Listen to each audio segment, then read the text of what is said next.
Hello. Oh, what's up, my dudes? Yeah, a little bit of a little bit of an incident when I tried to start the stream up like an hour ago. I didn't realize, well, I knew I was uploading a video, but I didn't realize that it would kind of mess with the stream because obviously you upload a stream, you upload a video, and I only have so many bits to play with. So like my entire stream was like dropping like 40% of all of its frames. I was like, yes, I should have thought about this in advance, but it's finished uploading, and I'm back. So, yeah, a little bit of a bait, but we're here. What is the plan today? It's the same plan as it is every day, pretty much. it's Let's see how far we can push on Windwalker Monk, is the general idea, right? We did quite well last time I streamed. I forget when that was. I think it was Friday, maybe? So I haven't like streamed in a few days. Friday sounds about right. Or maybe Saturday. I'm not too sure off the top of my head. It's been a fair bit, to be honest. I've been quite busy. I got a dog on Sunday, and I've basically been spending pretty much every day since just with the dog. It's been good though. He's a very nervous boy, but he's getting there. He's getting there. Very very affectionate though. So good times. I haven't owned a dog. Well, I've had a dog as a kid, but I've never actually owned a dog. So that's nice. He's settling in. He's settling in. So yeah, today M plus, we managed to get 285 on the Death Knight, which means that I was able to get the Crest Save achievement. Because if you basically the Crest Save achievement works a little bit differently at max item level compared to like the Hero one or the Champion one, where you get the achievement if you reach an average of 285 item level. But the caveat is, so everything gets halved, right? So it's 10 crests instead of 20, like the other ones. But you can only spend, it only reduces to 10 if you have an item level in that slot. So essentially, right, if I go on any other character now and try to upgrade their headpiece on Mythic track, it'll be 10. But if I tried to upgrade like a cloak or something, it would be 20 for anything over 279. So it's a little bit like, it's not very well explained. Like, let's put it that way. But we managed to make some upgrades. Nothing too crazy. I've spent a few crests. I've still got like a bunch here, but I'm not really spending anything because the issue is I have like a few pieces that I need to get. Like I'm still wearing a hero finger, right? Like that's kind of it's a little bit ridiculous. And I'm also wearing like heroic legs, right? And this character has done a lot of Mythic Plus and it's done a lot of raiding. So to still have hero track legs and hero track finger is pretty rough. But I need to save my crest to spend on these because on my Death Knight I have max level legs and I have max level fingers. So basically to fully upgrade this will be half the cost of something like my cloak, for instance. So although I have like things I can spend on, the gloves would cost 20, cape costs 20, but the finger all the way up will be 10 each time, and then the leg. So I'm basically just holding out. So I'm basically debating whether I spend one of my bonus rolls because I've got 3. I have worked out that I'm 100% sending a bonus roll on, what's the boss?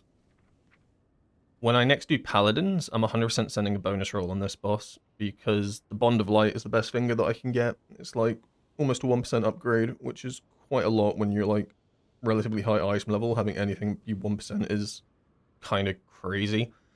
So this will be the goal. So I have to have 2 for this, but because I'm playing with like a weird number, I have 3 right, so I can never be back on evens again unless I spend the 1. I basically have 1 to play with. I think I've worked out that I need to try bonus roll the legs. Because like, I could end up getting them from Veilgore and Ezrak, and that'd be cool. But that's not like guaranteed, right? So FNR__TV the is only now real following. place that I can actually end up guessing legs with like the best chance of actually getting them, because I only have 1 bonus roll to spend. I'm not spending 3 on a dungeon because I need to, as I said, I need to spend the 2 on the ring. It's gonna be Pit of Sauron. It's got the least amount of loot in it, so that's kind of the play, basically. I hope I get legs. Everything else is just not good or a downgrade, but that's just kind of the position you get into when you have enough item level, right? That pretty much there's like so few upgrades now that bonus rolling, you just have to get lucky. You know, first world problems, suffering from success. I have too much gear, so now the gear I bonus roll isn't good enough to bonus roll. Haha. But, yeah, I don't think I'm gonna, like last week as well, I decided not to run like 10s or 12s to try to just do the bonus roll. I think I'll just naturally do it, because right now, if we look at our dungeons, we've got 16 in most slots, 15 in caverns, but we've got 12 in pit and spire. So the goal straight off this morning, or afternoon now, yeah, it's the afternoon, Jesus, is going to be to do pit. Pit is going to be the goal, and then spire. So hopefully we can send our bonus roll in the pit and then maybe get lucky, but it's not like end of the world. I'm getting all leather loot today for push week. Sorry, not sorry. No, I don't. I don't know if that's how that works. I'll be having words with the manager. Do not take the legs. There's like multiple legs in this raid, no? I'll make you a trade deal. You can have,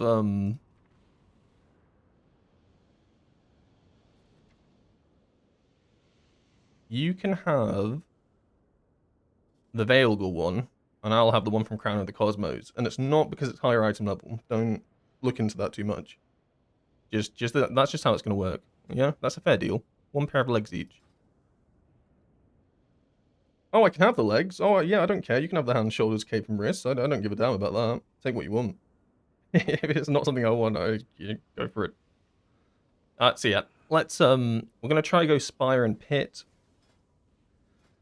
Ideally, we get 16s. It wasn't too rough last on Friday, to be honest, trying to get into 16s when I had all 12s. So I'm hoping that it's gonna be a little bit easier today because I've got a majority of 16s. So my score's not like completely turbo awful. As well as that, you know, 285. I mean, some people are like 288. So it's not like an immaculate score, but basically, hopefully, what I'm trying to say is we get into some groups. But I'm open to doing 15s or 16s just to pump the score up a little bit. So now we play Sign Up Roulette, which is my favorite game, because you never know if you're going to get invited or not.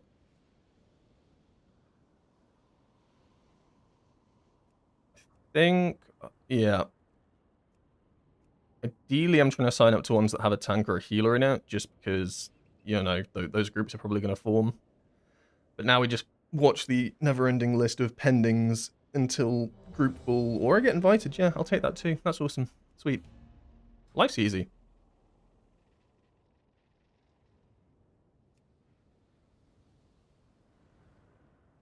We have ourselves a deal. Time to inform the officers. Yeah, no, exactly. Just tell them the plan. Why did the... Oh, God, no. Why did the tank leave?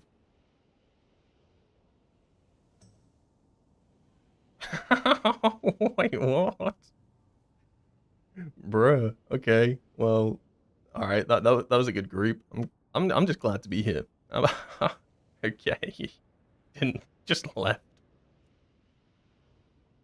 Usually you just get like ghost kicked, but that was one better. That was just a straight leave. I mean, this would be a good group. This is I'm gonna re-sign up for that one. Maybe they'll have second thoughts on it. Oh, Windwalker Purgatory.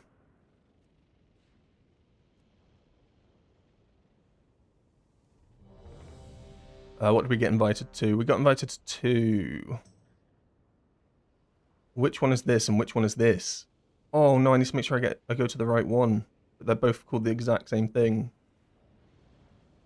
Oh, okay, it's the good one. Okay, cool. Well, I say good one. I mean, isn't it's the one that's full. But there was like no way to distinguish between the two. Like, luckily they invited me first.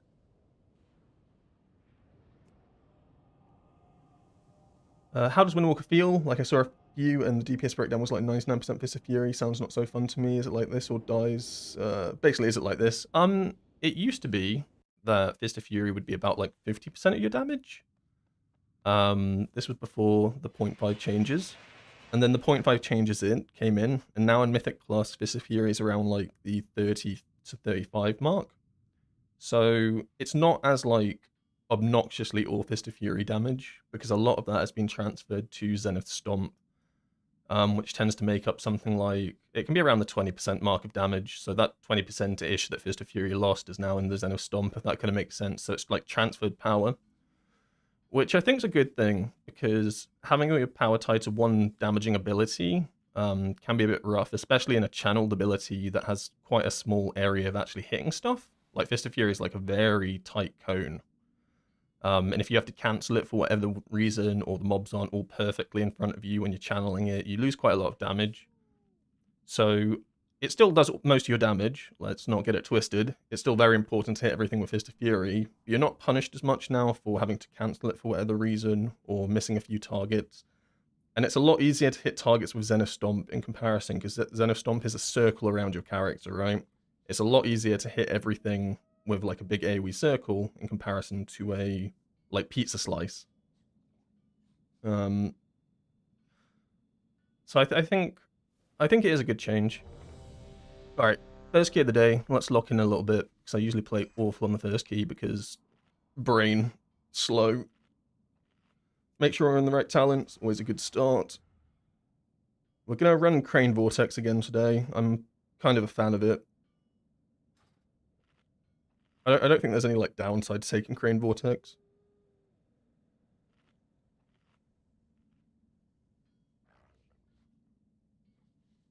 I was about to say we can do my Resi 16 pit if you like. Oh, I wish I saw that message. That's alright. I'll crack this one out. But if things go wrong, you know, you might have to slide into the DMs. 3, 2, 1.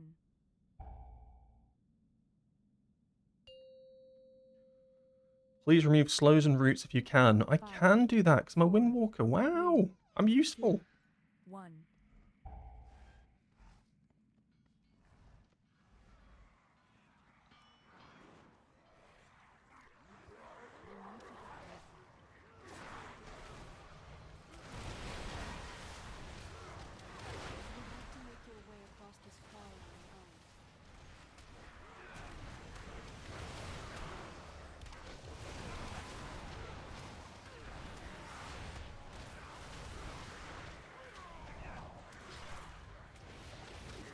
I think I'll choose one Zenith for this pack. I want to kind of like carry over some of the damage.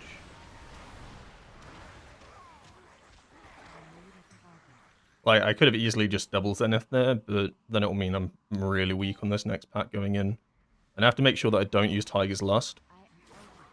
For the sole reason of I need it to get out of the gargoyle, lifting me up into the air.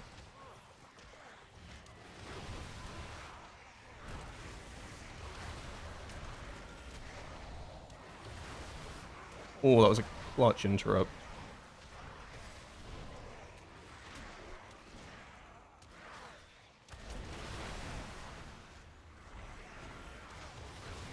I did think Zenith Stomp was probably worthwhile there, though.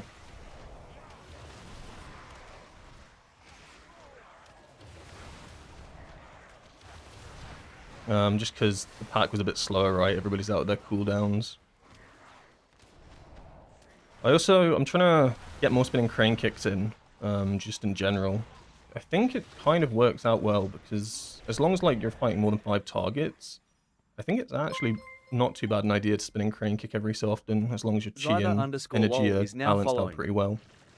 So it reduces the cooldown of Fist of Fury. Like, Blackout Kick's obviously a good alternative, because it reduces the cooldown of Fists, but it does less damage.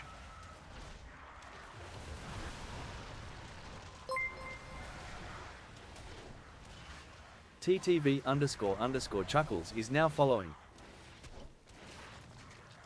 Oh, got him in the stuff. Oh, I was channeling Puzzle Box in the badness.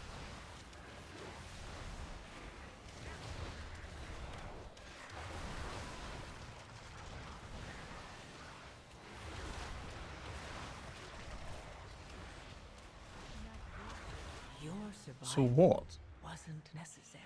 I think that mob was just casting on me, I'll be honest.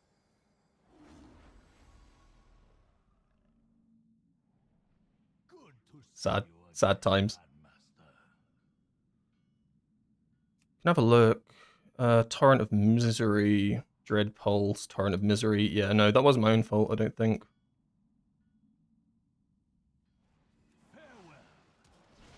I mean, I probably could have used Touch of Karma a little bit better there.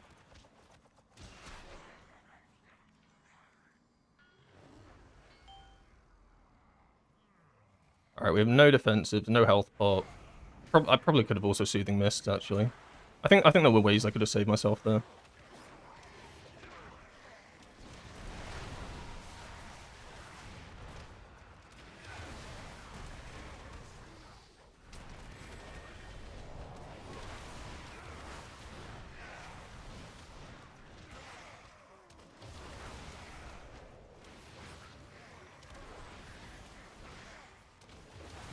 I'm not a massive fan of these packs that have like mobs that have 0 health in them.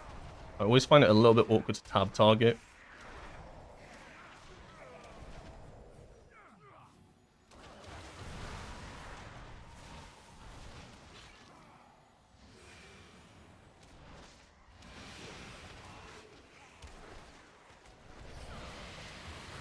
We have Stomp coming back up. I think it's worthwhile sending it here, but I do want to line out with Puzzle Box. Is it worthwhile? Yeah. I mean, it's not like there's a crazy amount of ads up, but if I don't send it, I'm just delaying Puzzle Box for extended periods of time. Plus, it just makes the pack longer as well. So overall, I suppose less damage, but ethically, probably the good thing to do.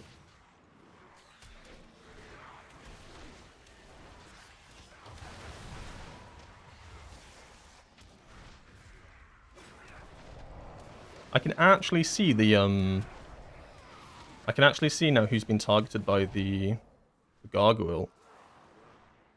I'm like 99% sure you used to not be able to see which character had actually been lifted up. So it made it like really awkward. It made it really awkward to like work out who you actually had to target last.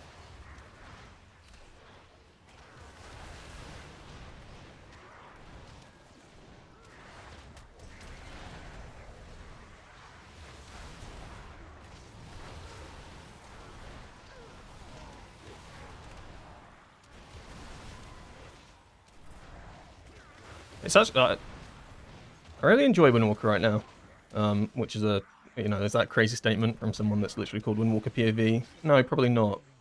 I'm really enjoy the like 1 minute playstyle. I think just having 1 minute cooldowns is like really fun. And it's not like we didn't have that already in the War Within. we had 1 minute cooldowns, but it wasn't always like 1 minute. It was because they changed it to make it like 100% 1 minute. Previously, it was that like. It had a chance. It basically worked on, I'm pretty sure it was chi casts. So like if you were out of combat, for instance, you actually didn't always get it to be 1 minute exactly. It would sometimes be a bit longer.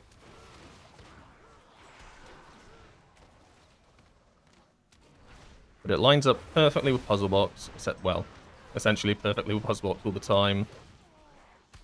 And you have like cooldowns for every pack. And on top of that, you're not punished for like not sending your cooldowns either, which is kind of a nice thing.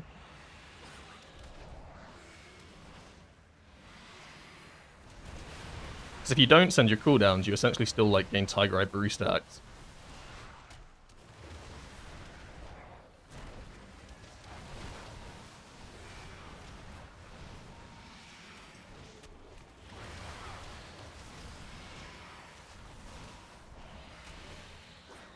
Oh, that was a pretty bad interrupt. Yeah, essentially what I've done with talents is I've only made like one slight variation from what like the recommended talents are right now for M+. And the recommended is to take Energy Burst, which is when you have Blackout like I do there, glowing, you gain a chi back. But realistically, I don't know if it's just the fact that I have quite a lot of gear, and my stats are in a pretty healthy spot. Like, at no point do I ever really feel like I need that extra chi. Especially during Zenith, right? Like, during Zenith, you do not need chi at all. So putting that into, like, something that can give you a bit more damage kind of makes sense. And we spinning Crane Kick a little bit more now. Like, don't get it twisted. Spinning Crane Kick, when we look at the end of this dungeon, is going to do, like, no damage. But it's a little bit more than no damage now by taking Crane Vortex. The only downside to Crane Vortex is it probably doesn't really do anything useful for single target.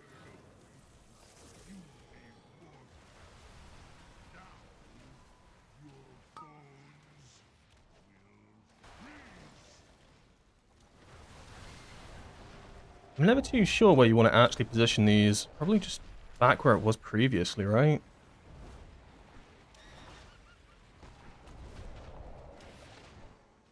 That's kind of awkward.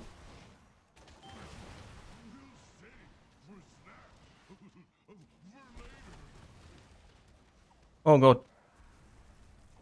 I almost didn't see that circle. Ah. Alright, now we're 7 puzzle box. That's lined up pretty nicely, actually. There's a period of quite a lot of downtime.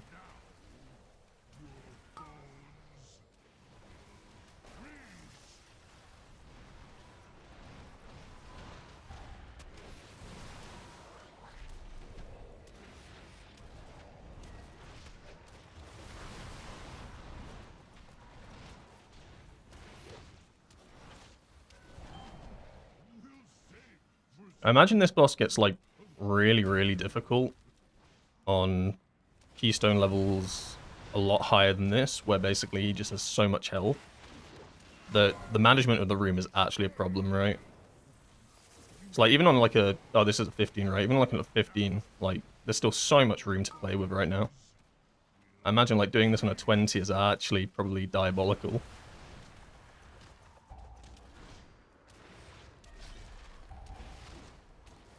We're not actually going to need these, so I'll just go over here. It's fine. And then we'll just finish them off. Oh, we might actually need them. Well, it doesn't make that much of a difference, but... And then... Because we're finished with this boss, I'm just not going to send the Zenith. There's no point sending on this health, but it means that we're still stacking up to 30, which carries over the 10, or however many stacks I have above 20. And we get a nice 20 for the next pack as well, so... And we're not overcharging. Basically, everything works out nicely. The only downside is that half of these trash minions have no HP, so that's cool.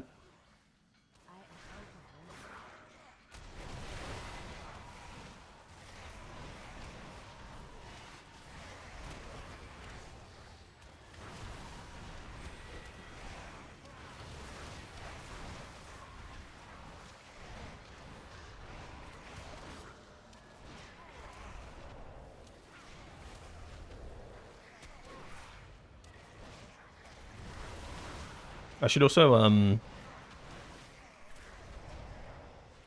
I should be trying to, Tigers less people that have the slow mechanic on them more. Because it does a little bit of damage, but Tigers less removes it. It's kind of like the Frost icon when it goes over the party frames. And we'll 100% puzzle box this. I think this is all we're doing, but that's fine. Okay, just after I use... That's fine, we have 2 stomps left.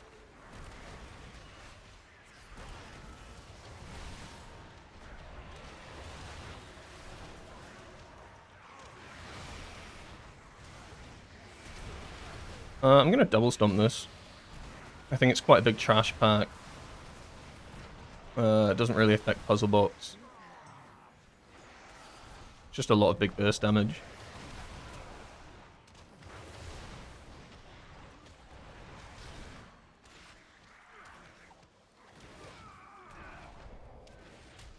Is Monk strong in M+ at the moment? Well, that's always a hard question to answer, right? Like, in general, you can play any spec in M+, but I imagine usually when people ask that question, you're asking, like, high-level keys. And if we're talking, like, very, very high-level keys, then it's not meta. But in, like, if we're talking, like, anything from, I don't know, oh, I used my thingy already. I don't know, if we're talking about, like, anything from +2 to +16, 17, then, yeah, it's strong. I think Windwalker's probably at its strongest in the regions of, like, 10 to 15. Just because in those sort of dungeons, trash packs don't have too much health. So you end up getting a big advantage from having short cooldowns, right, of 1 minute. So you have it for every single pack. The burst damage is actually super high valued. But in the higher keystones you go, the longer trash packs last, right? And it's more... it's more valuable to have better sustained damage.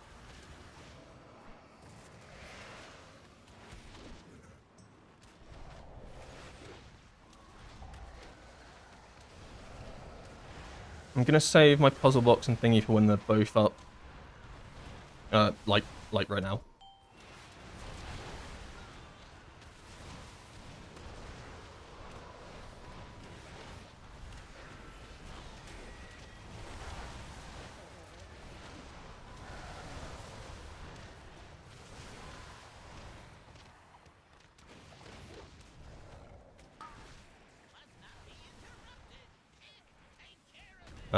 As well. Oh, try to stick around the edges here.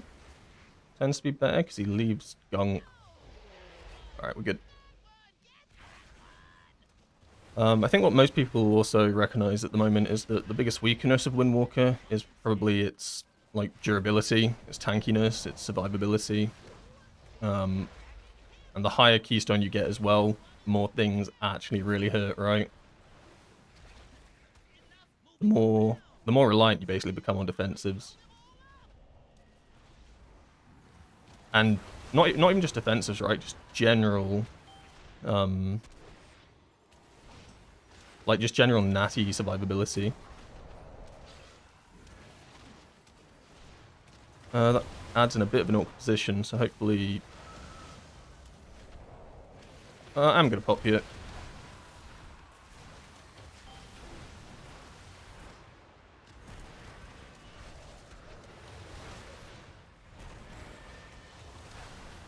Yeah, sorry, I keep getting distracted in my train of thought. Gosh darn dungeons having mechanics in them, making me have to forget what I'm saying.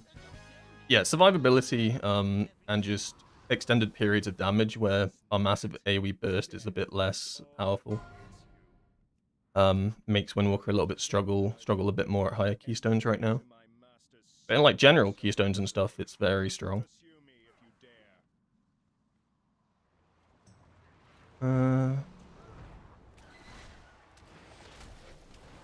Okay, already at half health. That's nice.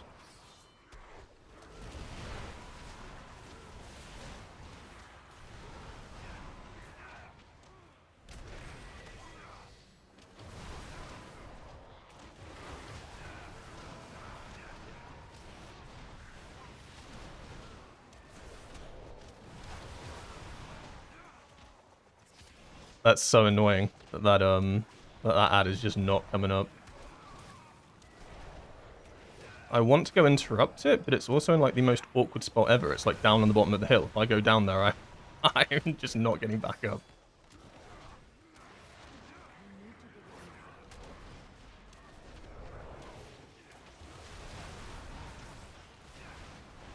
Like maybe I could have tried ring of piecing it, but where its position was made me a little bit worried that I was gonna like ring it the wrong way. Yeah, so far so good in this dungeon. This is a nice one for Windwalker. Just lots of like trash packs with lots of like big trash packs scattered. Alright, looks like we're half-halving this.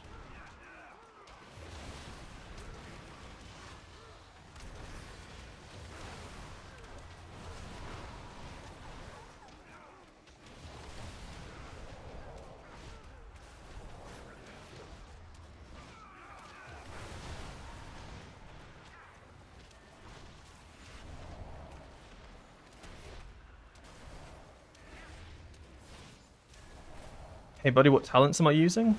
I'll try to remember to post them at the end of the run for you.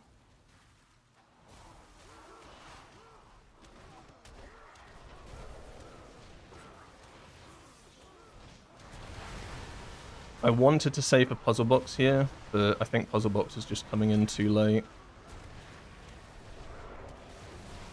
Yeah, like if I waited for the puzzle box to come up to line that up with my cooldowns there, everything would have been dead. So it does mean I'm delaying my puzzle box a little bit, but I mean the dungeon is practically over. We'll see what health this guy's on by the time my Zenith's back up.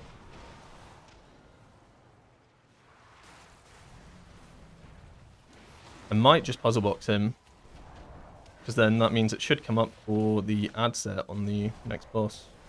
Yeah, he's on 70%. That's going to take a while. We'll send Zenith now, and this gives it like a long while to then charge up again.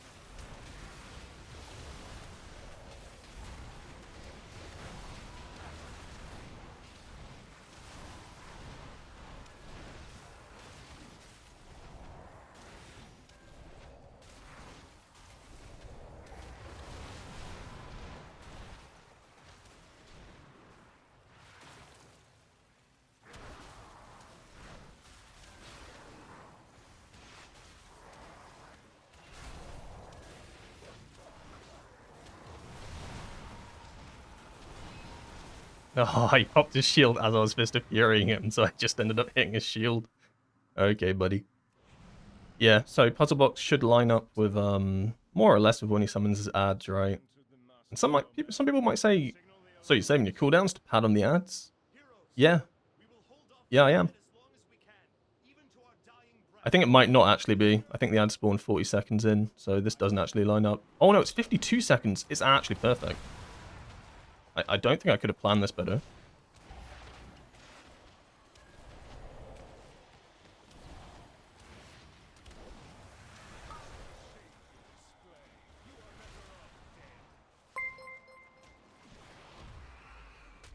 Hustle Gaming is now following.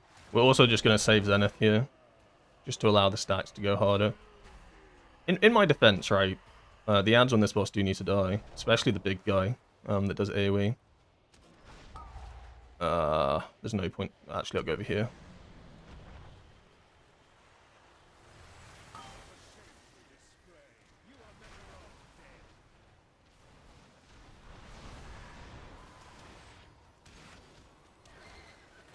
I'll be honest, I don't actually know which which ones are the correct ones to actually pop.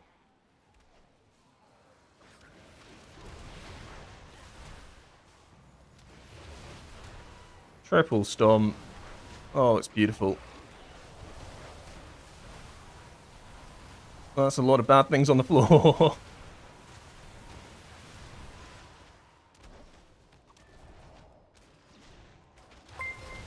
So we probably get another ad set here. So I'll have two Nebula Zeniths. is now So following. I'm just going to see if he hits me with the circle ability first.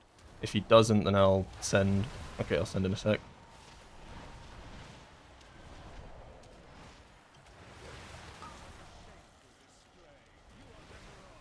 Oh no, he's going to jump. Don't do it, I'm Fist of Furying.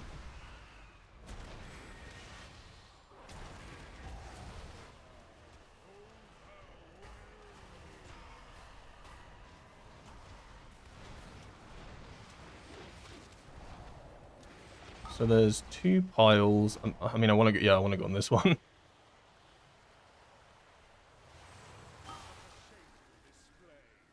I'm pretty sure ads basically summon for the ones that you don't freeze.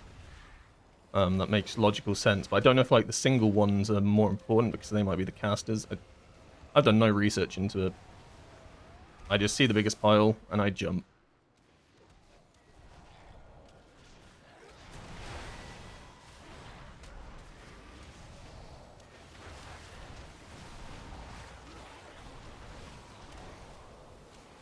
Oh, good God.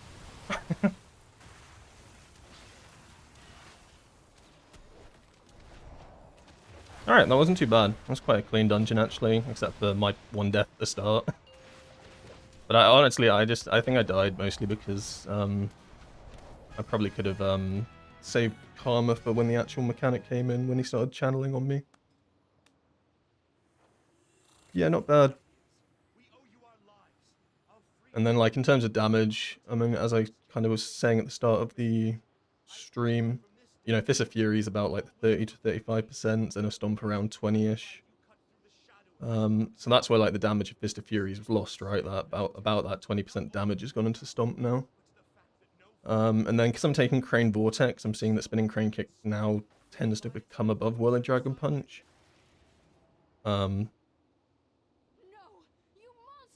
Whereas previously, before I was taking Crane Vortex, it would be below. Basically, it's going to be like a very minimal damage increase, but I don't think it's too bad. The Frost Queen is gone. Alright, we're gonna try and get the bonus roll on the legs here. The odds are not high, but we'll see. I need to get closer. Give me legs, maybe? Ah, we got belt. It's probably not the end of the world, because it's crit haste, which means that I might be able to rearrange some items. It's not too bad, but it's not quite what I wanted. That's alright, we'll get legs in the raid, right? Is that encounter bar Blizzard default? If we're talking about the bar that is in the top right corner during a fight, yeah. It's just the Blizzard boss ability timeline. It's quite useful. I used to use the weak aura in the War Within that showed timelines like this. And once like you're familiar with what the actual abilities do, right, and you get used to the icons, just being able to have glance over and see when something's coming in is quite useful. Like at the start of this boss fight, for example, I saw 50 seconds on the ad spawn, so I knew that everything was going to line up. Appreciate the follows as well, by the way. Thank you, thank you. And these are the talents that I'm using at the moment.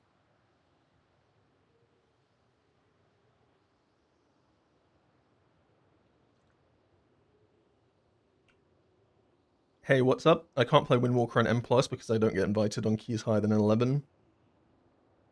Yeah, I mean, that's just a problem of Windwalker in general. It's just the perception of the class or spec in general is that just people, just throughout the years, have seen it being not like top like DPS or having the utility some other classes do, so it kind of gets pushed to the sidelines. But to be honest, in like a plus 11, I'd say that's where Windwalker's probably one of the strongest specs in the game, just with its damage profile. So then you end up getting invited to one of those eventually, and then you just stomp on everybody else, and it's like, oh, okay. But I mean, that's always been a Windwalker problem ever since I've been playing it. Just getting invited to the keys on this. I go play my DK, and you know everybody and their mum wants me in the group. You play Windwalker, and like some people will, like you will eventually get invited to groups, but the issue is like if you don't fit a comp as well, you got big issues. Like every group needs bloodlust, right? And every group needs a CR of sorts. And if we don't have either of those, so that's already like a massive disadvantage, right? So like two of the spots in the dungeon group have to go to those. Sometimes you can get both, can't you? No, you can't have both on one spec. That would be busted. But that's already two slots essentially that you don't even get to be because you have to have those. So usually Windwalker finds its like best sort of like getting invited to are the physical comps. But as well as that, at the moment, Brewmaster is extremely popular because it's good at the moment. So a lot of people will also be like, well, we already got one monk, you know, well, we're not going to take two monks. So it's not impossible to get to groups, but it's always quite difficult. Still better than Warrior. Warrior got a buff. This is Arms now, which is actually quite... Like, I remember at the start of this season, Arms was, like, absolutely joked on as being horrendous, but it's received a few buffs now. It actually looks quite competitive.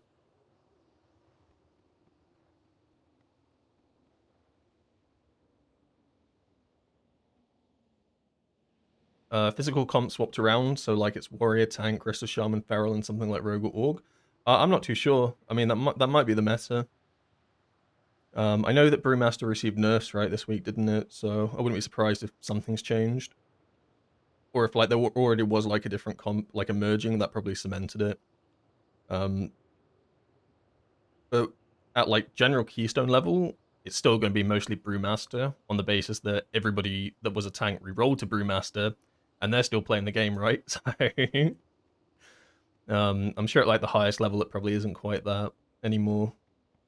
But like the general keystones, if you like just, you know, look up your average keystone, like 9 times out of 10, Brewmaster, Brewmaster, Brewmaster, you know, Brewmaster, Brewmaster, like the at least 50% of the keys that have a tank in a Brewmaster. Warrior's a bit on the rise as well. But just because it's been so strong for like the entire season, right? All tanks are generally just playing it unless they absolutely hate it. Arms is number one spec for physical comp. Oh, that's cool. Yeah, I mean, I'm sure they're happy. Arms players are happy about that, especially from where they started this season.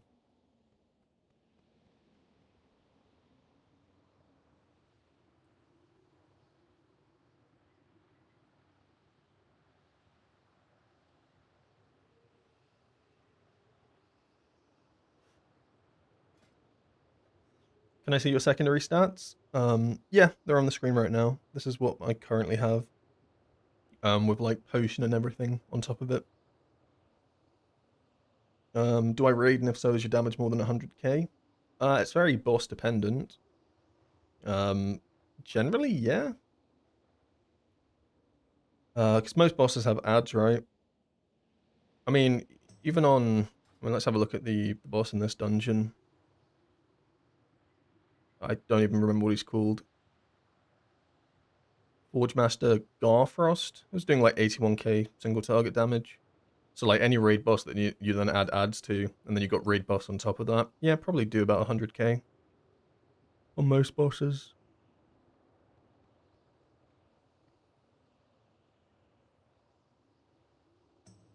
This season's unironically the only season that people say Brewmaster's broken, and it actually is broken. I mean, yeah, it's really, really strong. I mean, in raid, it was all Guardian Druid. Like Guardian Druid, but that's also now been nerfed. So it'll be interesting to see what sort of tank comp people come up with now. Alright, so that wasn't too bad. First dungeon of the day.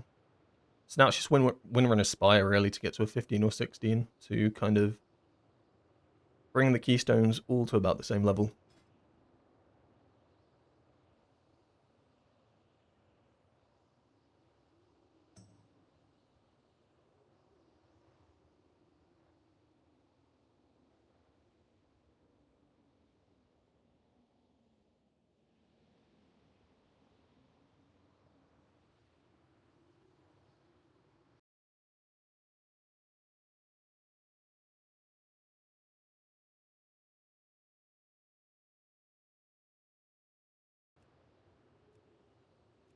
Competitive melee.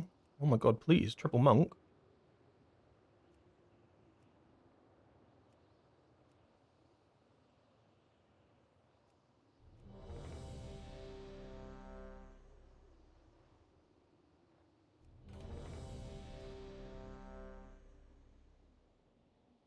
Can I see your stats again? Yeah, I'll put them up for you whilst I head to this dungeon.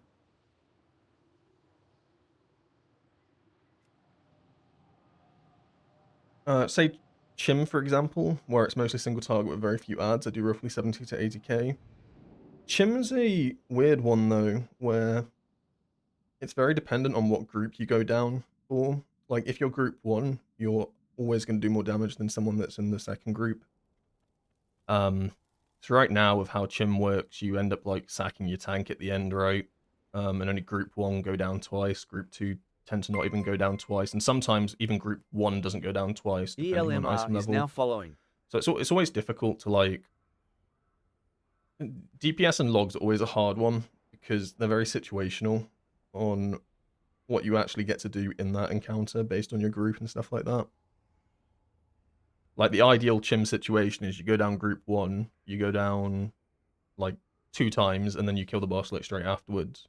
Sometimes it doesn't work out like that.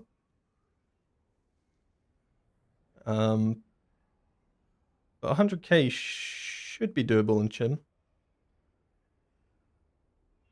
But there'll be a big difference between someone that is in group 1 and group 2, right? And how much damage they'll do, based on basically what is your strategy for that boss. It's the same for any boss, right?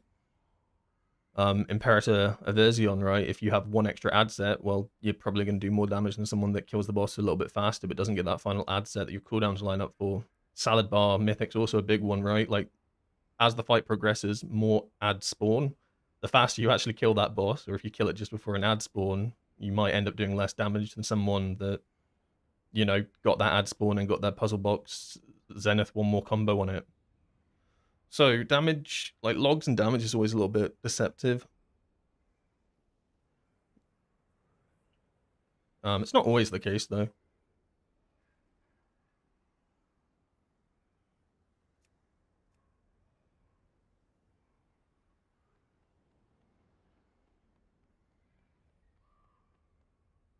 I'd probably say paladins is probably the best representation of your damage. Not in the sense like I know it's 3 target, but there's nothing to truly like pad on there. Not too much changes. Like, like you might think Voracious, but Voracious, someone that kills the boss faster will actually miss that final ad set compared to a group that kills it a little bit slower, gets that final ad set, and then you send like 3 Zenith stomps on it, and you're able to actually boost your damage up at the end as well. So maybe Paladins is the best representative because it doesn't spawn ads. The strategy tends to always be the same. You start with 3, then you tend to be doing 2 at a time, and then 3 come in, and then it's 2, then 3. I don't know. It's always hard to tell.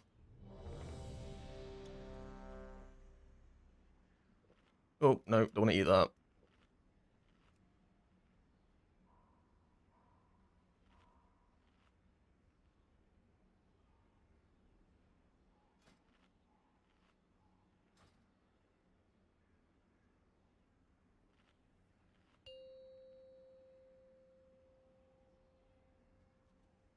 Five, four, three, two, one.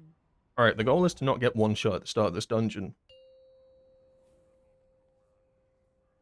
It sounds like a simple goal, 4, 3, but I swear these ads just have it in for me. 1. My sisters were the last to visit these halls, but they threw their home and their bond away. If we can calm the spirits here, maybe the Ranger General was sharp and steadfast, while the Peacekeeper kept the calm. Which path will you choose?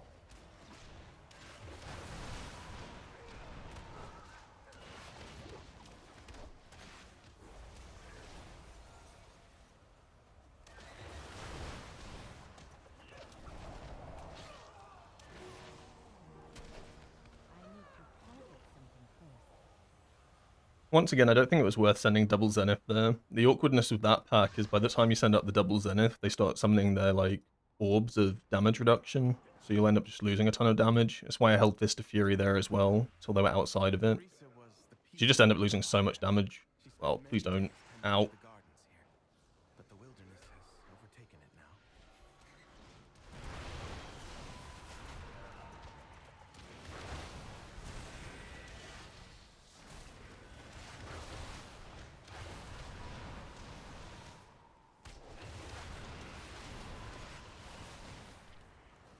I have nothing to stop this.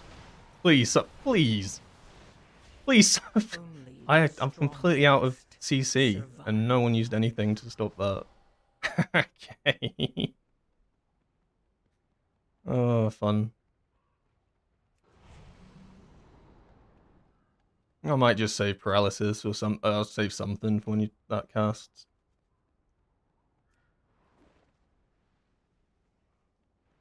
There's a second dungeon in a row where I just died at the start to something. Good times.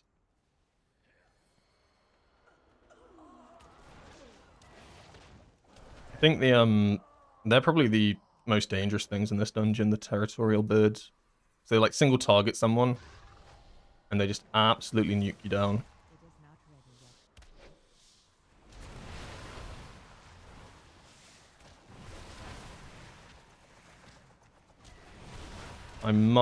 I might just hold paralysis, I think.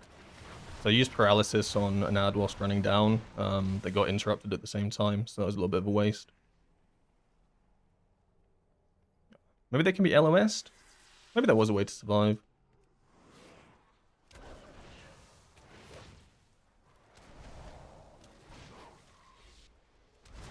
Alright, look for the traps. I always manage to find myself stood on the traps.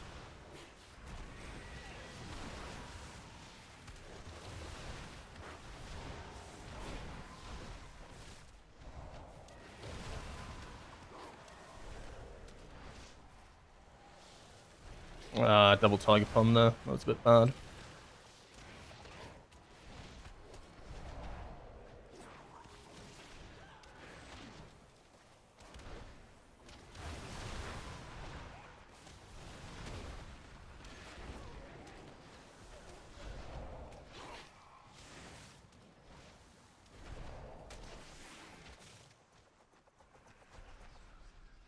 Bro.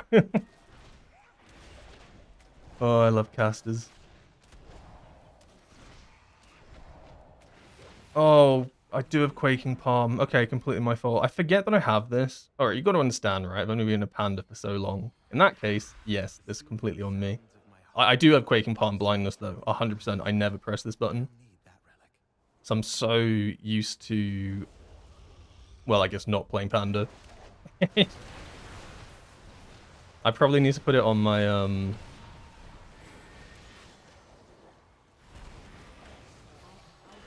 I need to put it on my, bars underneath.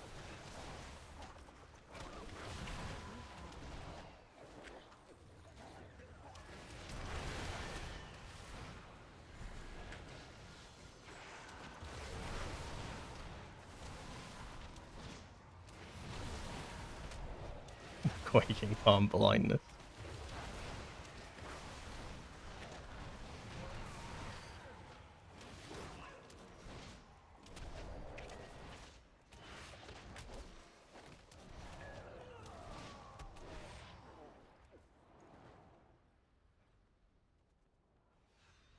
I feel like having a tank trinket for Windwalker and higher keys could work as an extra defensive.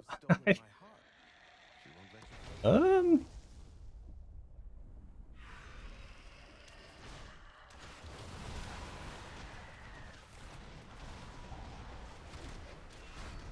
I mean, I wouldn't say no to a cheat there. But usually what I find when I stream these keys, I'll discover that I think something is not my fault. And then I'll have a look over at the chat and find out that there was 100% a way I could have survived something. So, usually it is just my stupidity that ends up with me dying.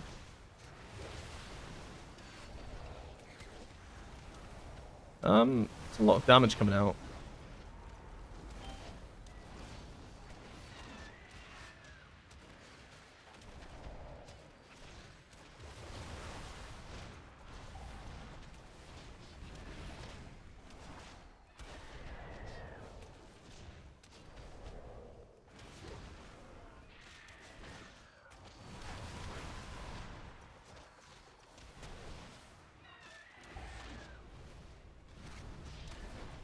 I mean, I haven't been targeted by one of those yet, which is kind of lucky.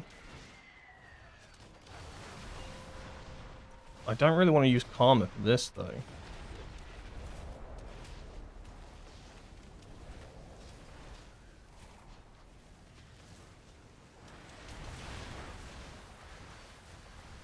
Okay, I'll use Karma. It hurts.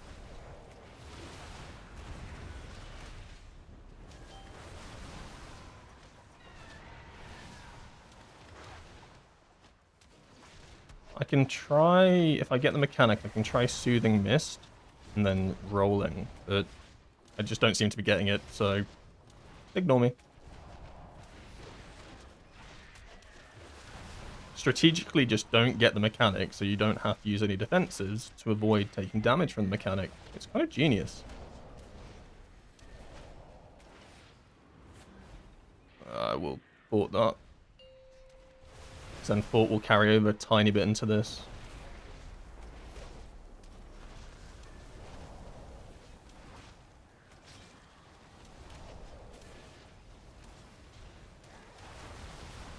The healer is dead. That is actually not good.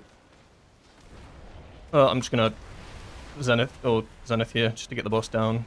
It needs to die. Bit of a waste of cooldown, but we wipe on the boss, it's over anyway.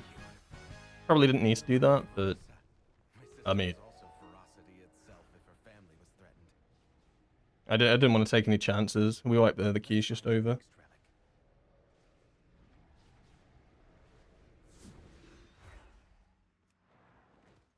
Sylvanas didn't ask to be Ranger General, but she gave everything to the task, including her life.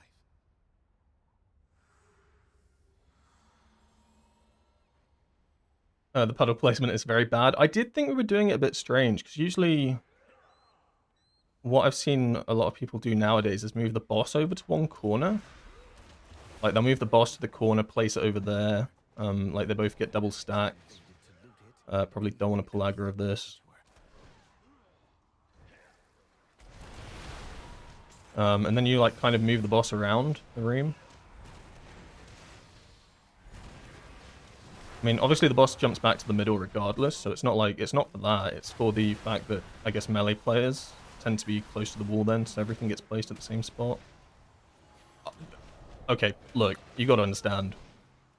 Sometimes Ring of Peace just has to go on the ceiling.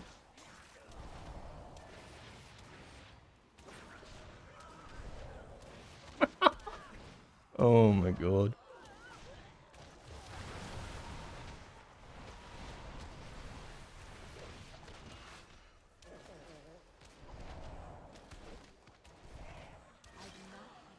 Oh, it hurts. Can I remove this? Nope, that is just a magic dot.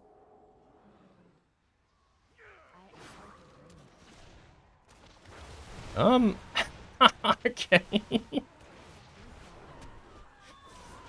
Oh my god.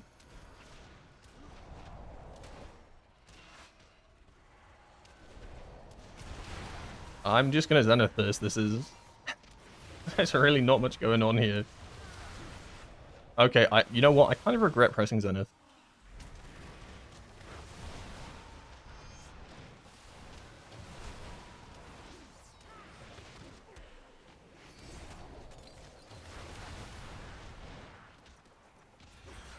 That was a bad kick.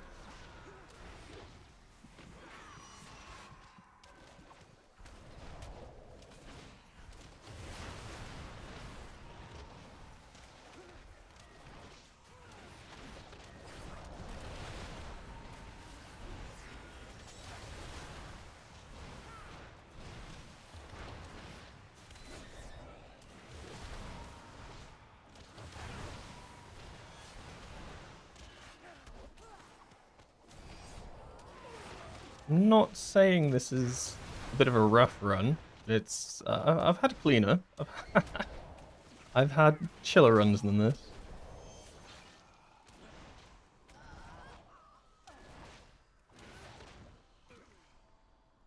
Don't know how on track we are for timing it. I think we're fine. This is gonna hurt a lot though.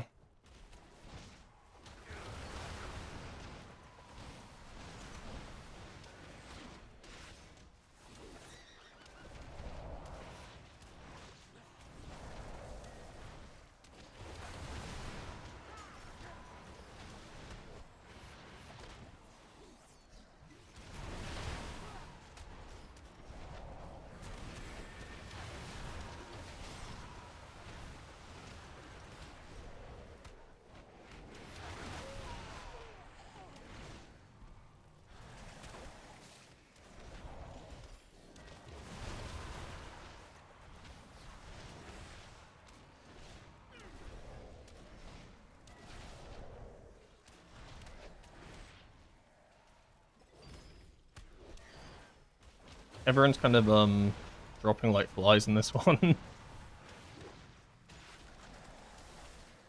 I think that's a good thing to do with the fetid spew. Like, 'cause he does the big AoE thing, and the damage like ticks pretty much instantly. So I think just moving out before the cast makes sense. The hunter instantly. Oh god.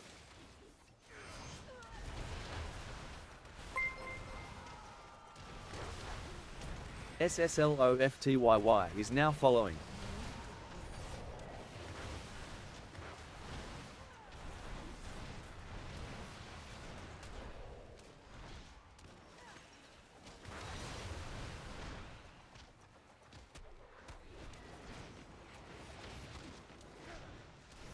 I actually think if I want to use Quaking Palm more, I probably want to put it on a better keybind.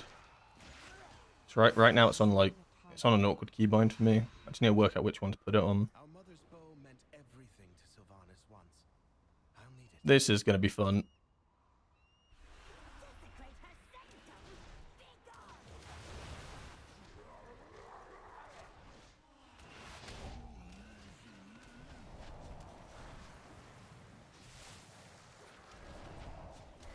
I think I decided to take the first one Natty. It's usually the first mechanic on a boss the healers tend to be able to cover you for.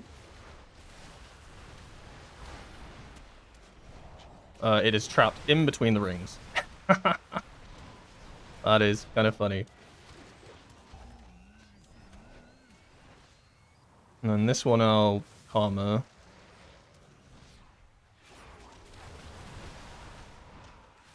Oh, I mean, I thought I pressed Karma. Okay, next one's Karma. Trust me. Actually, this mechanic's Karma. That kind of hurts. And then we'll walk through the next one. And then health pot the next one. It'll be fine. Impossible to die. Challenge. Oh, interrupt it. Oh, I'm casting fists. Oh, I have to cancel it. Why have I been forsaken? Again.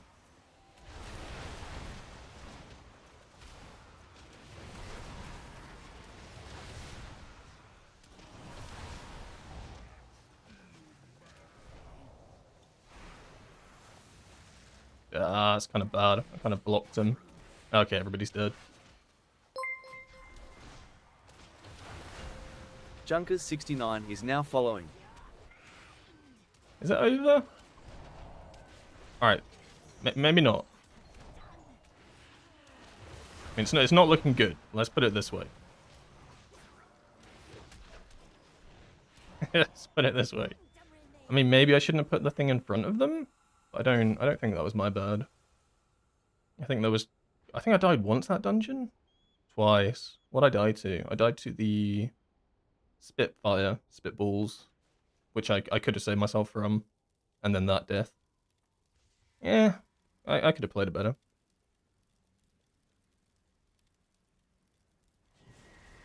Let's add this to the cooldown manager then. Oh, it's awkward because I hate the cooldown manager sometimes. It like doesn't count Quaking Palm as an actual ability, which is really cool, right? Like when my ratio can't be added to the cooldown manager. Like I can't add it to this extra tracker I have, but that comes from an add-on. But then that's still just gonna come up as like a not on the same bar. Am I crazy? No, it's not here, is it? Alright, well, first off, surely they should make it so that you can track racials on your cooldown manager. Is that like... Does that not sound like something you should be able to track? Like utility cooldowns? Especially if it's like a CC, right? Like a Tauren Stomp or a Quaking Palm. Well, any utility, actually. Like Void Elves should be able to track their, Void Rift.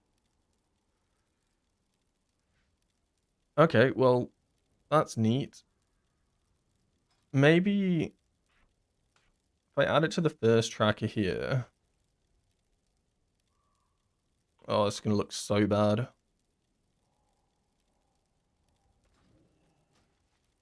And then, oh, it's gonna look horrendous. Make it a square icon? Scale it down. What I'm thinking is I'm just gonna put it next to it. Oh, I love Blizzard UI.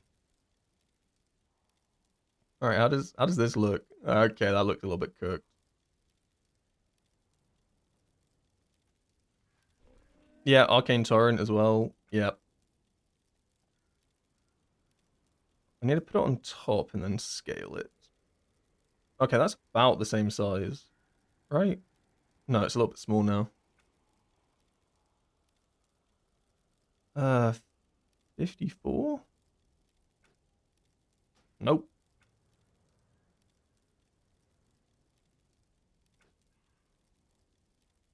Well, that's too big. Alright, 56, final answer.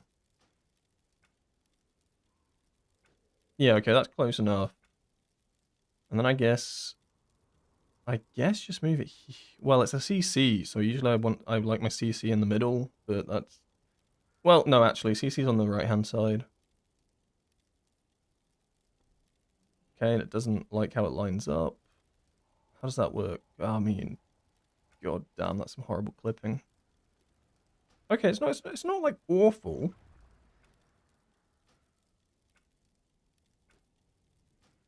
I mean, it's not great. Cool. Okay. Ah, nice cooldown manager. Triple Stomp's good, but then you slowly look at other DPSs overtaking you. Um, kind of, a bit. I mean, the thing with Windwalker is it's got really good like high burst AoE at the moment, like high like short period of time burst with like Fist of Fury and the Triple Stomp.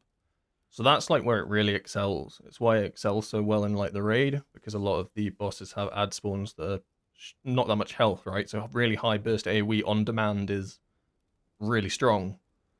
But in things like M plus, for example, trash packs tend to have a bit more health than like 10 seconds worth. So although like Windwalker will like send its cooldowns and start off like really high, like with a burst, you will then get caught up to because other specs like DK, for example, like they ramp their damage and Holy does. Um, so I mean, all specs kind of have different damage profiles, right? But that's kind of Windwalkers at the moment. It's very high AoE burst on demand, but then obviously outside of that, then it's not as strong. The benefit though is that it's 1 minute cooldown, right, with 2 stacks, so you can have like you have very frequent high AoE burst.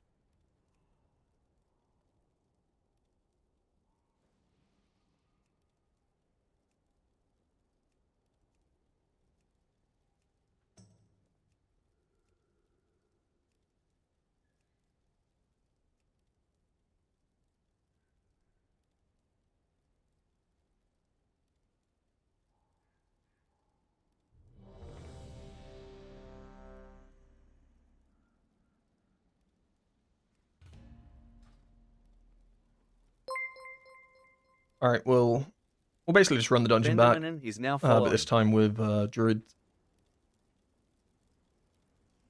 and we'll try to make sure that we actually utilize Quaking Palm. That's also annoying. If I hover over it, it doesn't tell me what it does. No actual practical use for me hovering over it, but that just annoys me. I want to test it. Do I have a barrel?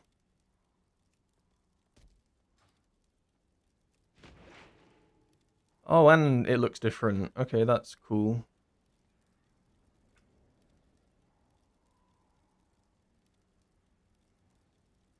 Oh, it's so scuffed, whatever.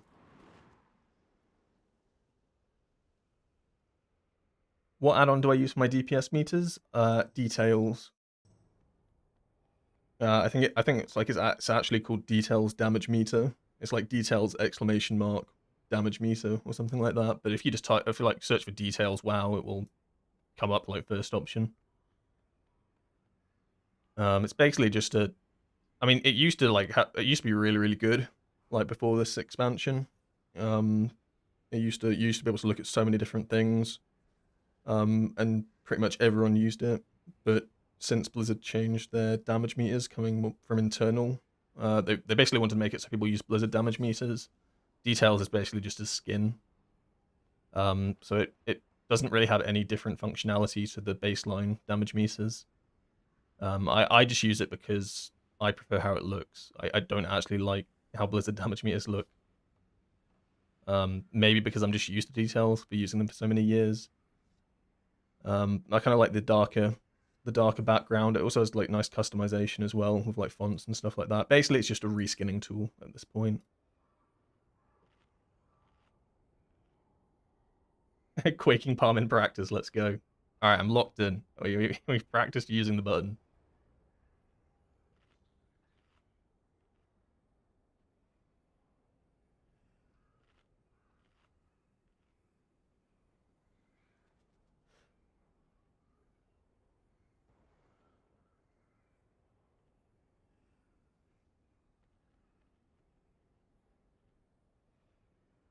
Oh, I probably didn't want to take that feast, actually. Well, it depends. This feast is better if I don't die. If I die, I actually lose quite a lot of value. I'm going to go on the assumption that I'm just going to die at some point in this dungeon because I play Windwalker Monk, and that is just kind of a given. And it's better for me to have a hearty food, lose out on some stamina, but have 100%, like, have an extra 100 main stat for the entire run. I'd take that trade deal. Because 100 main stat is quite a lot, right? When you think about it. Like, currently I'm running 2,110. 3, Like, 2, 100 main stat is like, what? 1%? Oh, I can't math. No, wait, it's more than 1%. Like 5%? Either way, it's quite a lot of main stat to be giving up.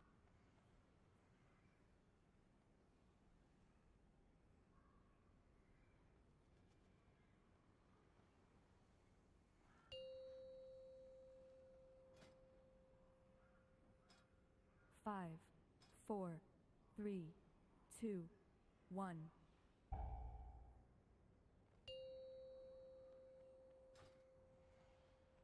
5, 4, 3, 2, Lost the 1. symbiotic. My sisters were the last to visit these halls. Hopefully that's not that important. Their home and their bond away. Surely not. Calm the spirits here, maybe they'll return. The Ranger General was sharp and steadfast, while the Peacekeeper kept the calm.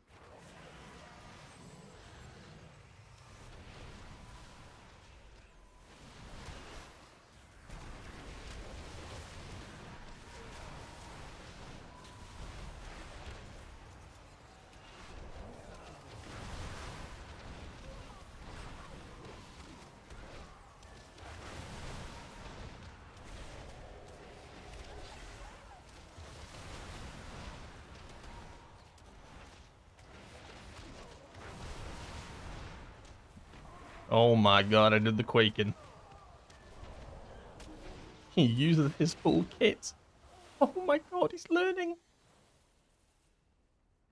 2-minute cooldown, by the way. Surely a 2-minute cooldown for like a single interrupt.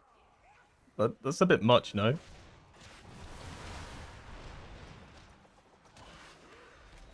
Teresa was the Peacekeeper I don't really want to send cooldowns right now. in the gardens here, but the wilderness has I mean, it looks like we are just slow pulling this, so I might, yeah. Otherwise, I'm overstacking Zenith for a long period of time. I thought it'd be slight pull into next pack.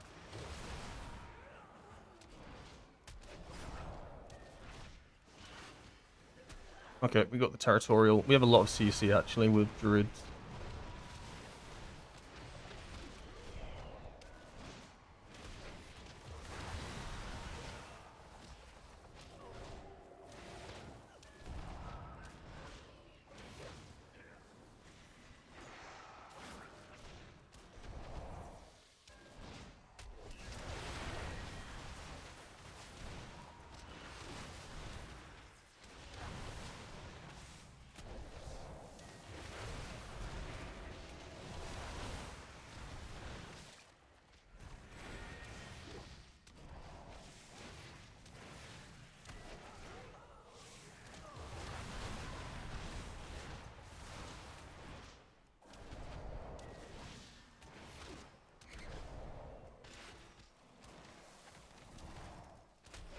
Right, bringing the spider downstairs. I should take I should have taken detox for this dungeon as well. That is a bit of a mistake.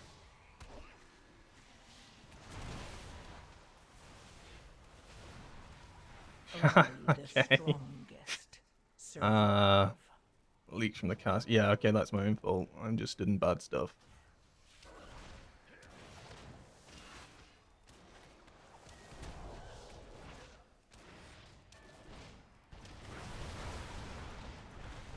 You know what I miss? I miss GTFO. There was nothing more useful than having the audio cue of being stood on something. I mean, don't get me wrong, I should be able to see green on the floor. But just having the audio cue honking in my ear is kind of useful.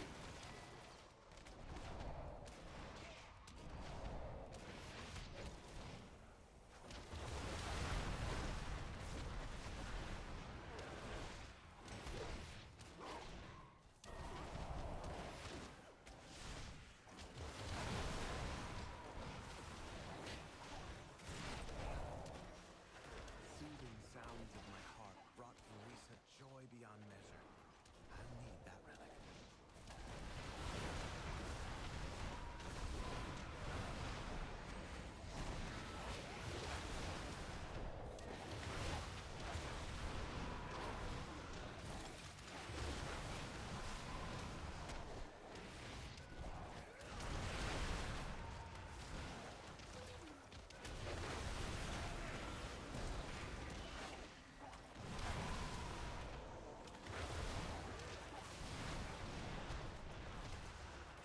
I also think because I'm running Crane Vortex, I want a little bit more damage from my spinning Crane kick. I don't want to cancel it with Fist of Fury.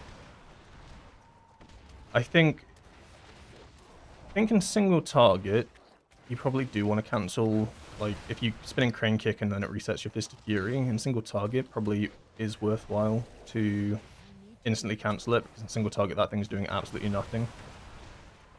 What am I dying to? Who knows? But I think in AoE, actually letting it fully channel with this is probably the better thing to do. Or before casting Fist. Fist is the only... This is the only damaging ability that will actually cancel it.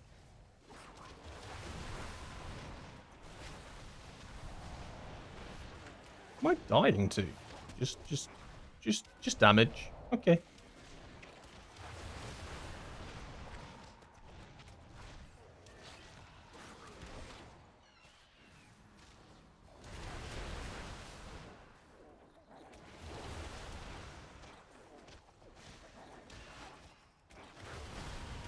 Alright, we'll see if we do this boss differently this time. Like, usually what happens is the boss will get dragged to, like, the corner, then the two pools will come out, and then it gets dragged to the second corner. Oh my god, he used Quaking Palm again! Who is this monk? Fully uses his entire kit. Especially as, like, we're quite heavy on melee as well. Well, 3-2. That's kind of heavy. Like, sometimes, like, usually it gets pulled to the corner.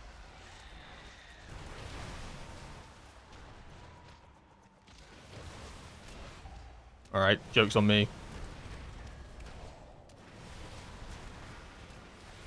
I mean... Probably should have put it in the same corner, but we were stood on separate sides. So that's never good.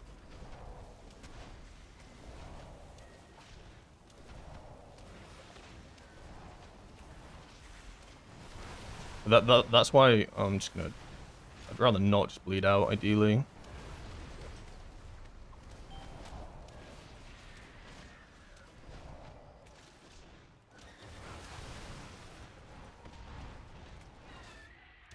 It looks like everyone's kind of playing behind the boss. So maybe it makes sense to also play behind the boss, so I drop it with them. Yeah, so then they both get dropped there.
Oh, I got it double. That is not good. I'm gonna have to soothing into a heal. Yeah. I mean, I think the heal had me covered there, but it's never a bad idea to prop soothing mist when your health is pretty low.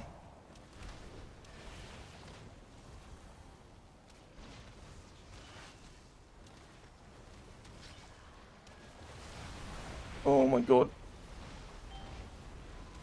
That tornado was curving, dude. It was like edging towards us. She reminds me of Arisa. My sister was also And then ferocious. here I get to save my Zenith, which is pretty nice. Unlike the last attempt where I had to send it at the end. So at least I get like 20 stacks. It does over cap a little bit here, but there's no real point sending another one on it. What add-on do I use for the bar below my spells? It's a GCD tracker, and it's part of a add-on called Wild Dew Tools. But there are other add-ons you can use, but that's just the one I use. Are we actually going all the way this time? I'm just going to assume no, like last time.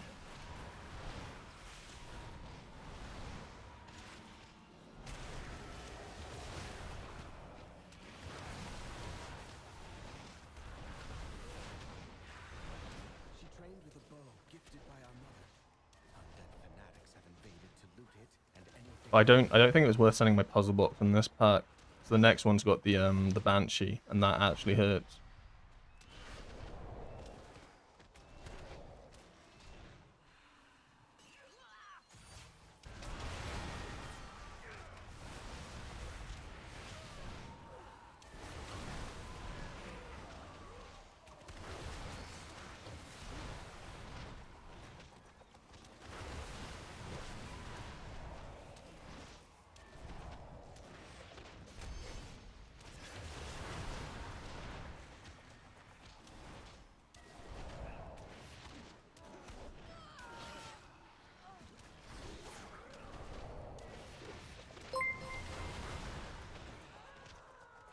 Linker 0Z is now following.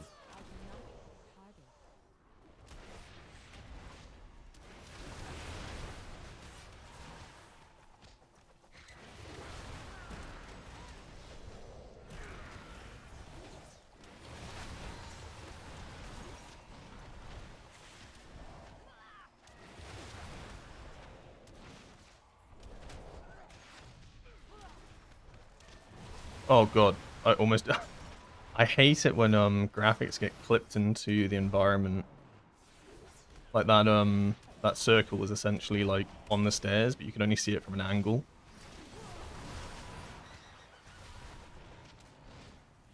Move out for the spew.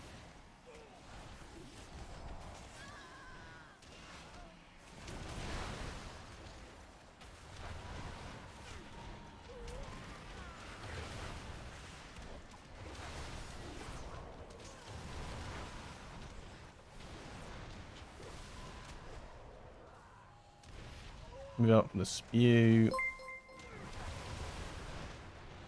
I almost And missed that one, to be Bananas is fair. I now was too following. focused on trying to ring a piece at the ad. And then we probably get one more spew. It's a shame because my puzzle box is now a little bit desynced with my Zenith. Oh, we're not. We get one more spew. Player down. Which is not great.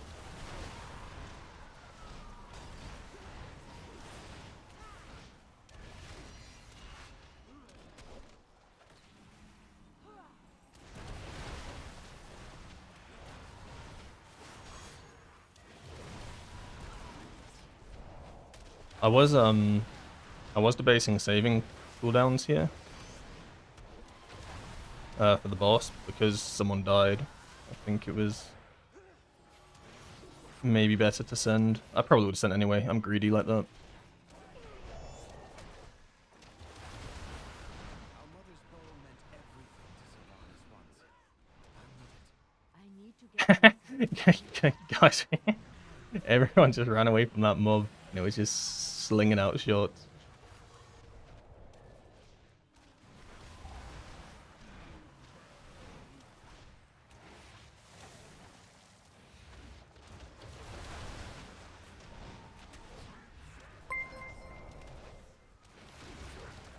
Dex NKZ4 is now following.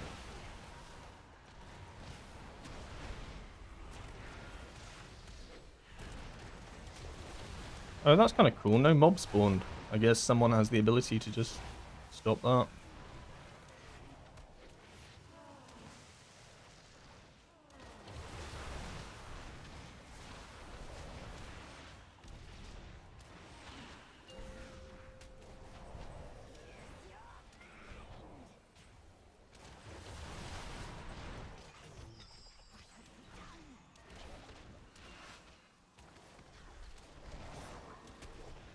I don't know if I karma this next one.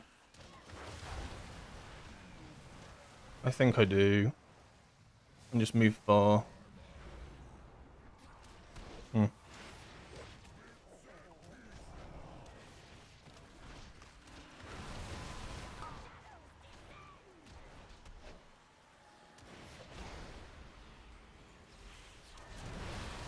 Is that my fault they died? We didn't stack, but that's like the second time I've gone into that corner. Oh, I'm so stupid. I don't know why I went for that. Oh, there was so much room to play with over here. I tried to health pot as I was going. I don't know why I did that. That was so stupid.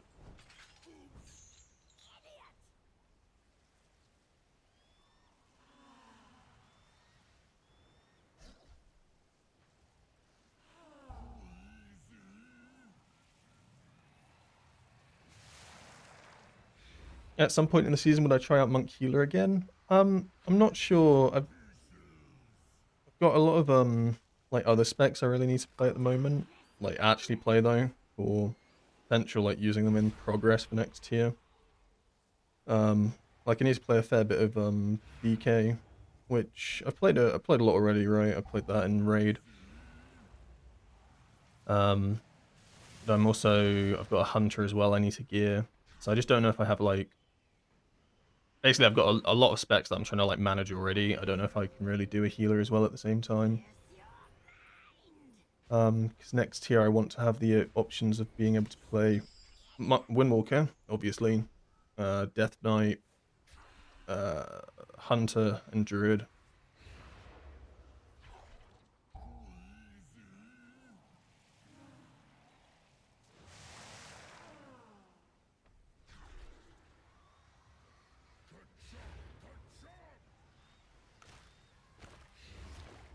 This is so despair. I don't know why I tried to go for this safe space over here, because I took a tick of the poison.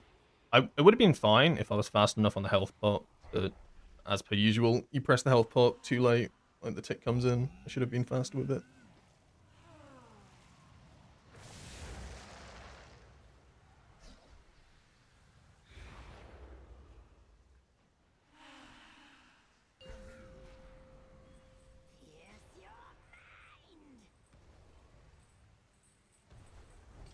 They kill this boss. I actually do think it's still timeable.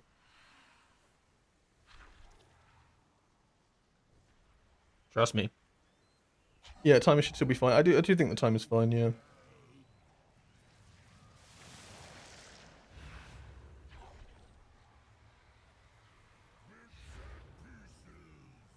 I've died twice. Oh yeah, I always die at the start of the dungeons. That's fine. This adds up.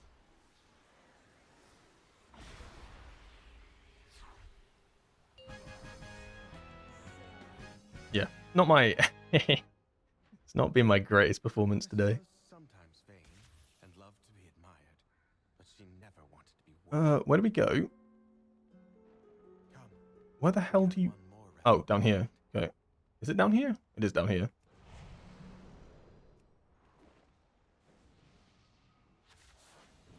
Alright, let's turn Brain on. Turn Brain on.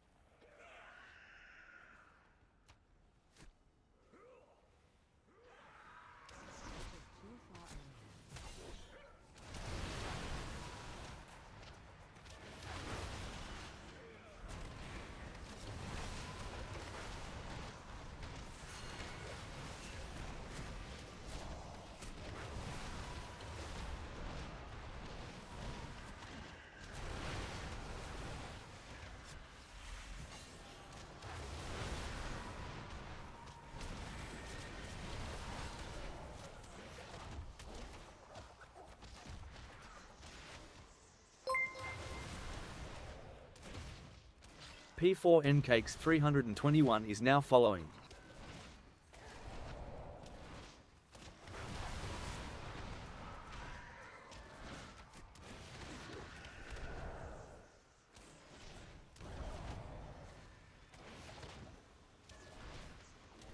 This trash back is really cringe if you don't have like a Death Knight. Oh, like Ring of Peace can only get you so far. So they're just perma shoot. So you Ring of Peace one a little bit, and then wherever it lands, that's where it's staying. Valeria hunted the old horde with a ferocity bordering on obsession. For good reason. They took my life. Savaged our home. One of Valeria's scouting maps is within. It seems to have called on the ghosts of vengeance past. We need that map from them.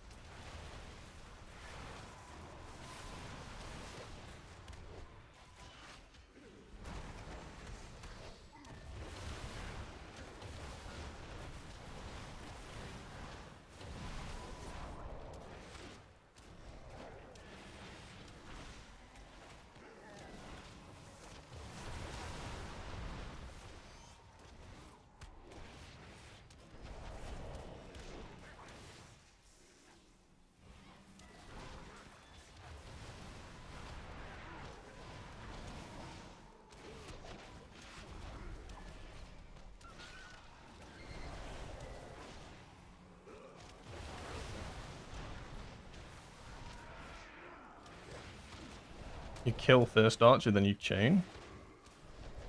Okay. Noted.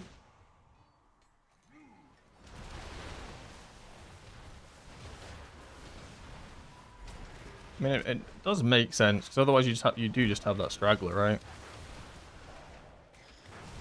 Or hear me out, I just play DK. And then I'm unkillable. I can grip in the ads. Oh my god. I don't die to where I died earlier on that boss, because I just pop. I pop AMS.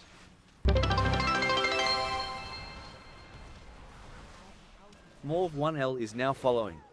Appreciate all the follows, by the way, today, my dudes. Thank you very much. Yeah, I mean, let's say this boss just takes 3 minutes, right? Then you still have like 5 or 6 minutes for the last boss, as long as nothing criminal happens. Demonthlox is now following. Neat little trick I learned on this boss that probably everybody and their mum knows, but he jumps to the furthest target. As a non-range player, I didn't even know this. And then I did a key as my hunter, and then someone told me, and I just stood under the boss. That way you don't get the mechanic. It's genius.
Morning. Morning, Ryan. How you doing? You alright?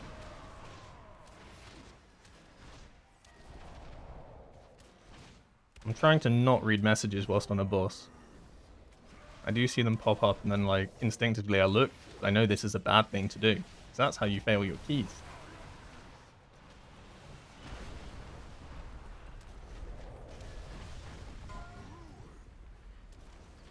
Oh, I saw that dragon fly into that. Oh, that's so funny.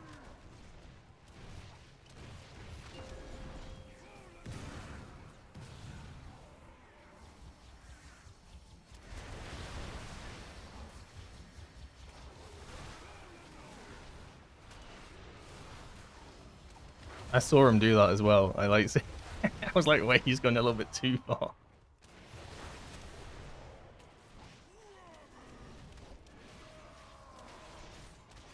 I mean, this dungeon's, yeah, the time's fine, but the last boss is actually quite hard. There's a lot of damage coming out.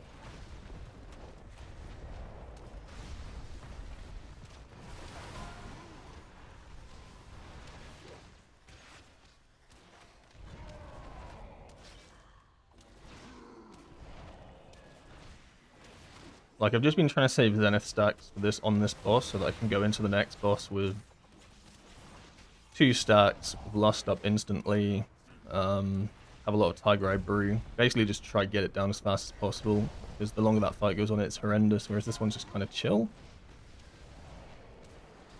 So, like, I didn't really think it's worth sending it out. Like, I overcap a little bit, but I get a very strong opener. One last task remains. Maybe it's probably worthwhile to have sent an extra Zenith on that boss. I don't know, it's hard to tell. I'll use these relics No to inting now, lock in. fire. Okay. Perhaps then my sisters will return to me. There's just so much damage on this boss. Please,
I mean, I have the dot on me, don't I? I need to get this off, like, right now.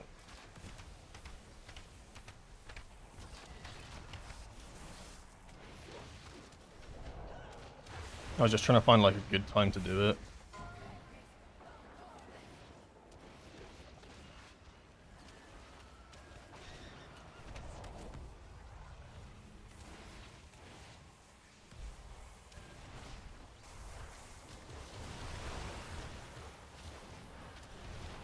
Alright, that was actually quite a clean last boss.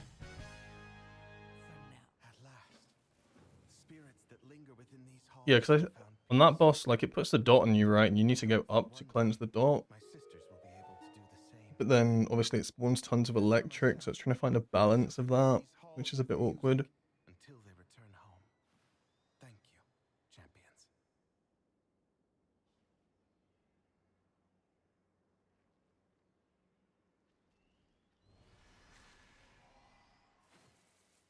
This does it put 2 dots on you? It puts one. I know it puts a dot on you Because I think the dot is the blue circle on top of your head. I should know these things. I just wing these dungeons. It's fine. Being a degenerate whilst being in a boss fight is good. True. True. Focusing on the content I'm playing is a good thing to do. Yeah, so working on 15s. I'm actually working on 16s. Like I managed to get a lot of 16s done the other day. But then today it's been a bit harder to get into 16 groups. So I've just been queuing for 15, 16s because it still gives me score, right? So I guess the goal now is probably to just, I mean, I'll probably try queue for 17s for these dungeons and then 16s for these ones. I mean, I'll probably try queue for 17s for these ones as well, to be honest. I'll just try to do some 17s, see if anyone takes me. Because I think they're doable and it'll be fine. Oh, I wish those were Mythic.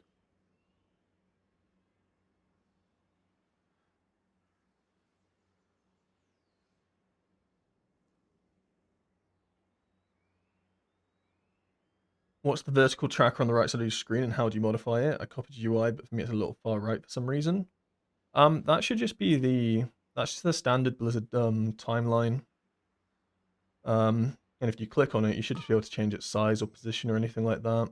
I don't think I've changed any options of this. Because it's in the boss warnings. So if I turn boss warnings off, that all turns off. And then you can just edit the size and the scale of stuff. Congrats on 3.4k. What mount am I picking? Well, I didn't even know that it had a mount, so that's kind of cool. I'm not sure. Let's see what mounts there are. Where'd you go? Does anyone know? Is it? I imagine it's Silver Moon, right? Yeah, it's basically boss warnings. You need to make sure all your boss warnings are turned on in your settings as well. They aren't by default. It's like the cooldown manager. The cooldown manager isn't on by default. So if you go to like gameplay enhancements, you need to make sure that the boss warnings are turned on. And then I'd also probably advise setting cooldown manager on, right? Because if I have that off, I lose everything in the middle. But I'm 90% sure these aren't on by baseline, or they weren't when I was setting up my UI anyway for this expansion. Which is weird. You'd think something like that would probably be baseline turned on. Maybe not the boss warnings, but the cooldown manager, you expect that to be turned on, seeing as that's kind of what they want you to use. It's a great day to visit a dungeon. Okay, we have a time loss saddle. Okay, you're interested in this. Show me what I can purchase. Okay. That is hideous. That is okay. That is the same but green. That is the same but red. Purple. Yeah, what is this? Oh, if it could fly, I'd take this. Just for the color scheme. Another one of them. This is actually disgusting. What is this? Crab? Green crab? Yellow crab? Purple crab? Okay, I mean, probably this, right? I swear, isn't this the mount for, I thought this was like a mythic mount from the raid. What am I thinking of? It is, isn't it? It's, Chromie underscore is now following.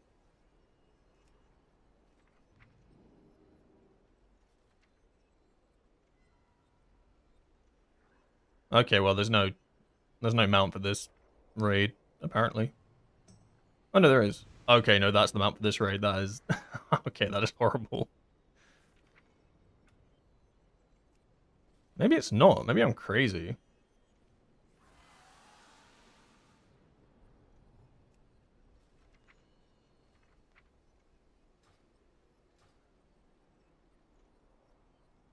Let's move that timer back. Move that there. Found any good treasure lately? It's all the previous Keystone Master mounts.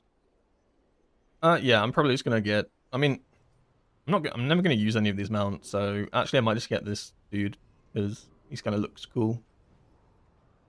Yeah, we'll get the Infinite Armoredon. Because realistically, even if I get this, I think it looks cool. I'm never gonna use it because I have Banlu, right? So I might as well just grab this guy.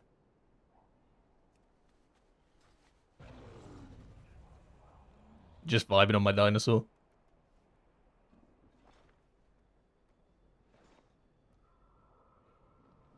Yeah, I called the best mech mount nasty. What is my aesthetic? Like this. This is my aesthetic. Animals, I guess.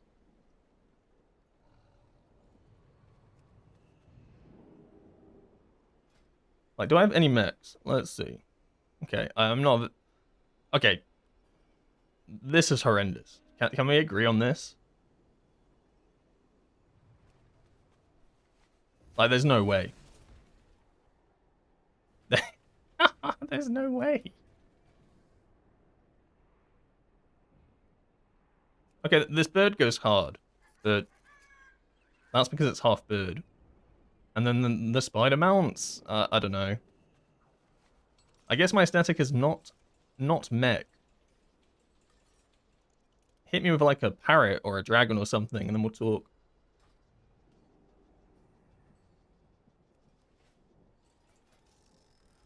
Alright, let's try enough messing around. Let's lock in and do some 17s. God, I hope someone takes me for a 17.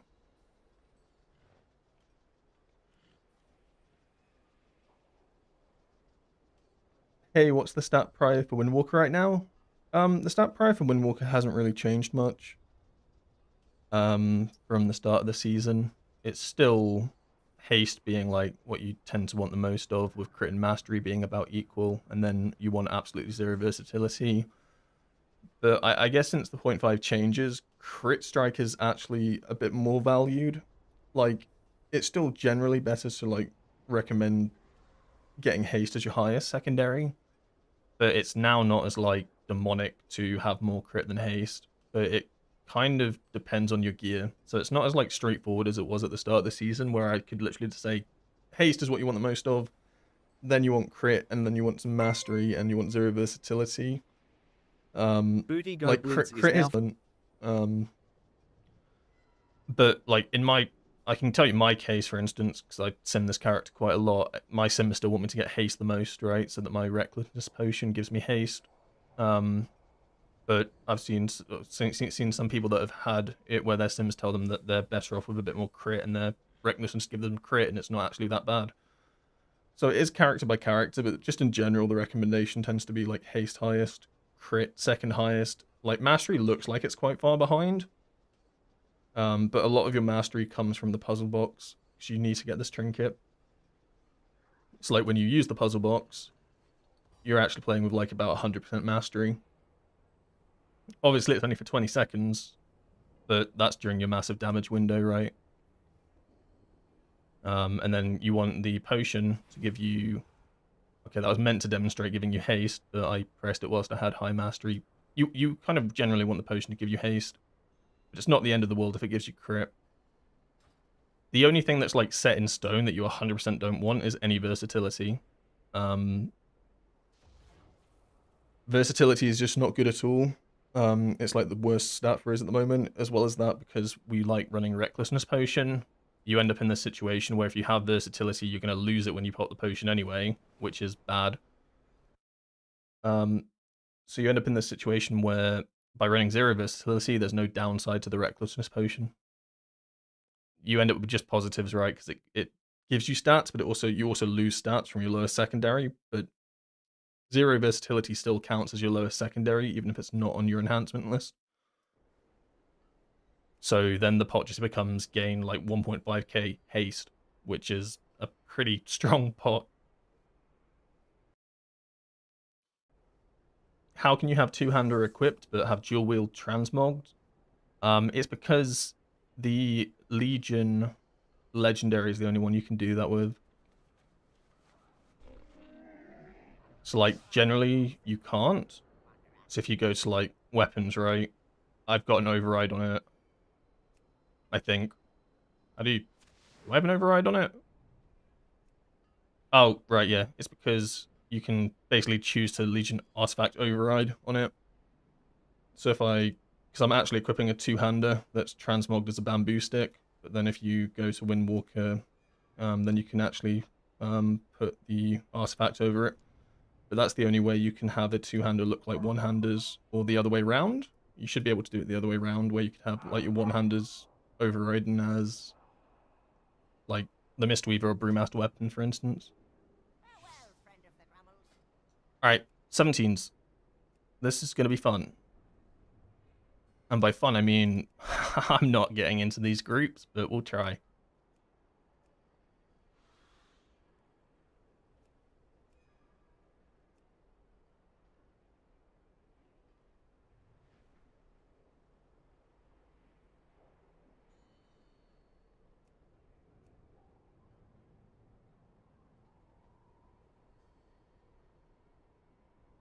I have many lucky dudes you like.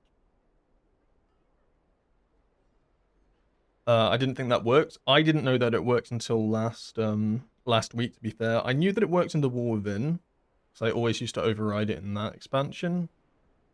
But obviously, they updated the transmog system.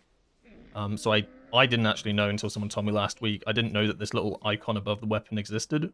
So you'd click on what weapon, I did look up here to try transmog it. But it was until someone pointed out that you could actually do it via this little tab here. But if you don't know, like you're like I wasn't never spotting this.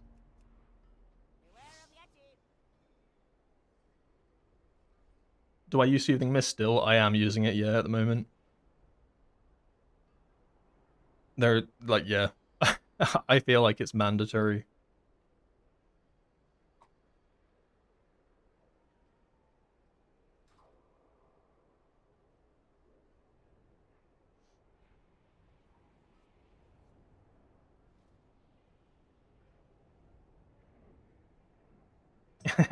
Fuck me, I never saw that. I know, right?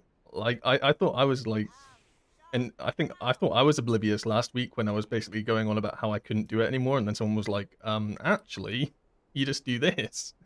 And I was like, oh my god, thank you. Good fortune to all friends of the Because I love the Legion weapons. The artifact weapons are real nice. And I think they go with like a ton of transmogs. I used to use the I used to run the Vault of the Incarnate set, the rock armor set. That goes really hard with the rock gloves.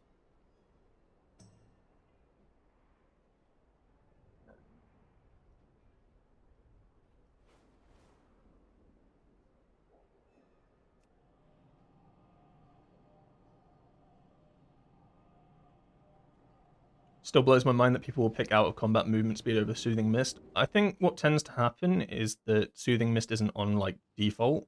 Like if you go to Wowhead and copy a build, Windwalker, or you go to Peak of Serenity, it's not on by default. Because generally speaking, in Raid, or like even general Mythic Plus, like your 10s, 12s, whatever, you don't really need this. So usually something like maybe even Disable would be taken, or Silent Sanctuary. But eventually when you get to like Keystones where many deals for you're barely surviving, just having that extra 6% damage reduction is kind of crucial. It can be the difference between surviving or not. Are tearing open reality, allowing shadow energy to pour into our realm. Put a stop to this, heroes. Recently ulting Windwalker, do you have a general idea of when to use Zenith and when not to? Generally because it's such a short cooldown, you pretty much want to use it on cooldown. Ideally, you never want to let it stack up to 2, because then it's not basically on cooldown, because it has 2 charges. So you always want to have it charging up, if that makes sense. Usually I try to not pop both the Zeniths on one pack. Sometimes I will, if the pool's like quite a long one. I know the trash pack's going to last a while, but usually it like kind of makes sense to, let's say this dungeon, for example. I imagine we're going to pull this, we're going to pull these mobs and these mobs maybe. Maybe just like one of these sets. So Zenith is our massive cooldown, right? It's where we do like all of the majority of our damage. Send out one Zenith for this one, you pull the next pack, one Zenith for that one. By the time that's done, you'll have Zenith back up again, one for the next pack. So, sometimes you do have to back-to-back Zenith if it's like looking a little bit rough, like you know it's a tough pack. And if like that pack doesn't die within like a set time, it's just over. Shadow 303,033 You is always now want to following. try and have like Zenith line up with Puzzle Box. Sometimes this, sometimes they do desync.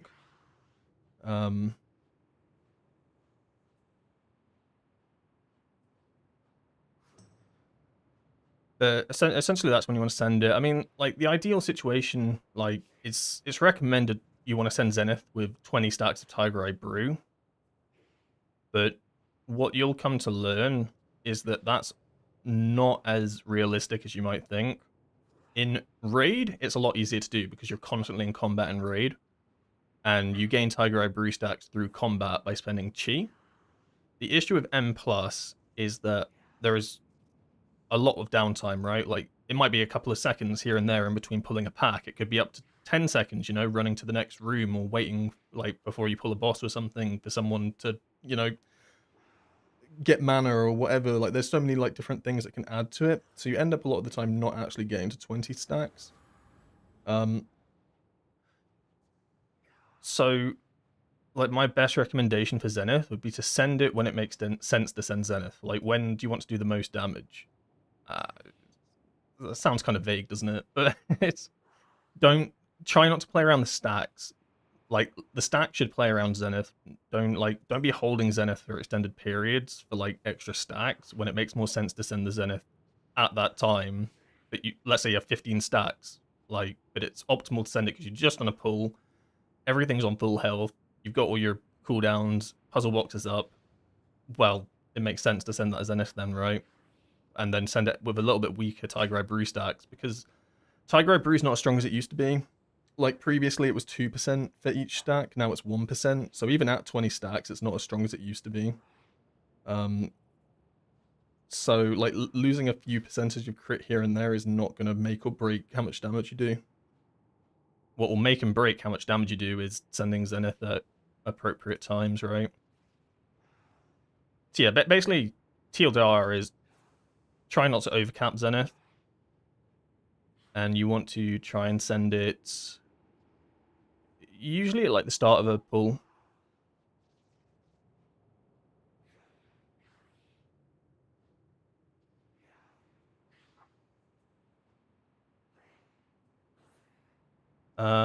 Do I have any tips on surviving Nexus Point as Windwalker? I struggle a lot in the Ethereal Wing. Those zaps hurt a lot. Yeah, survivability is a tough one for Windwalker at the moment. The thing that I learned with Nexus Point is, when you get the big purple circle on yourself, you can actually Tiger's Lust yourself and it removes that. I don't know if that's quite the wing you're talking about, but that helps a lot. So I swear I get that giant circle on me all the time. It lasts forever. Basically, if you remove, like, it's a movement, in an inability, like, movement related damage. So if you have Tiger's Lust, you can Tiger's Lust it off yourself, and that saves you a lot of health.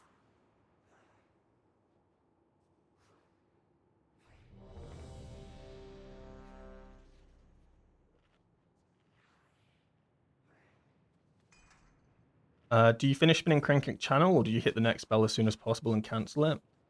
So Spinning Crane Kick doesn't actually get cancelled if you press another ability, other than Fist of Fury. So you can always cast another ability during Spinning Crane Kick, and the damage will go off of both of them. The only one that will cancel it is Fist of Fury. So if I'm Spinning Crane Kicking and then I cast Rising Sun Kick halfway through, they both do their full damage, right? Spinning Crane Kick doesn't actually get cancelled. The animation does, but the damage still goes off. It's just Fist of Fury. Fist of Fury is the only one that will actually truly cancel the second half of the damage. And generally, it's probably better to cancel the Spinning Crane Kick because it does so little damage overall nowadays. like, it will make very minimal difference if you actually cancel it or not currently with Fist of Fury, because, I mean, this was my last dungeon, right? This was spinning Crane Kick's damage for an entire dungeon. You're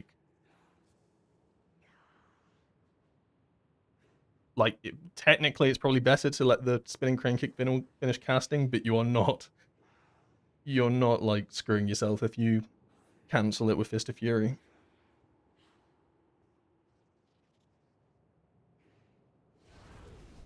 I've just been using my defenses, but still end up dying. Yeah, I mean, trust me, I didn't know that until a couple of weeks ago either. So, 5, 4, all right, let's lock in. It's a 17. 2, 1. This is everything's gonna be okay. You can do the same thing in this dungeon with these circles that the mobs are about to put on me. You can Tiger's Lust them off of yourself 4, 3. because they're chains, so they do the exact same thing.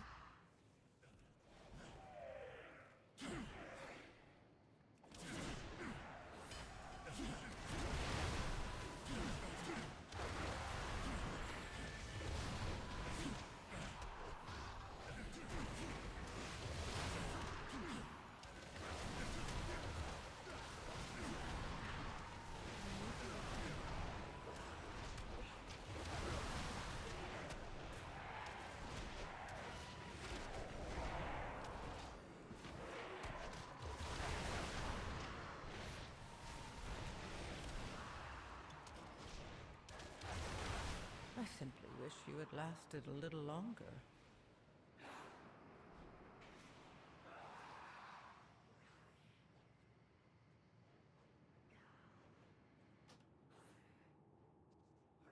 That went well.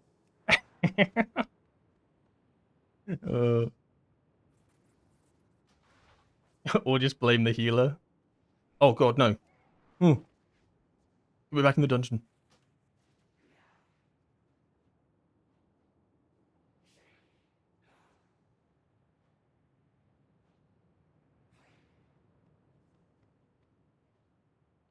It is a resilient key, so I think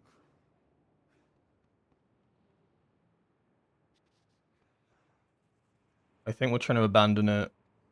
I don't want to get like the triangle of death on my character name though, so I'm not moving my character. That is a downside to resilient keys. I swear, like, you have to wait a certain amount of time before you can even reset.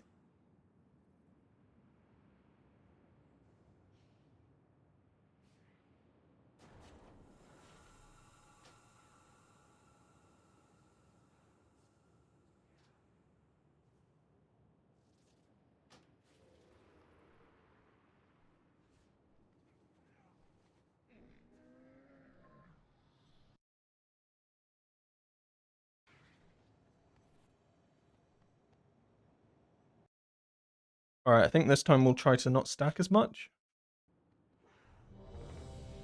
Then at the same time instantly remove it from myself with Tiger's Lust. Because it does, like, you can just end up like one-shotting everybody if everybody's just kind of still good on top of each other. Like, it does instant AoE damage and then it does ticking damage. So I think that's what got people like two stacked up. I think there was also a caster. 5, Basically, this time it's going to be a lot cleaner. Don't worry. 2, 1. I hope my pot resets because... Oh, good. Oh, good. 5, 4, 3, 2, 1.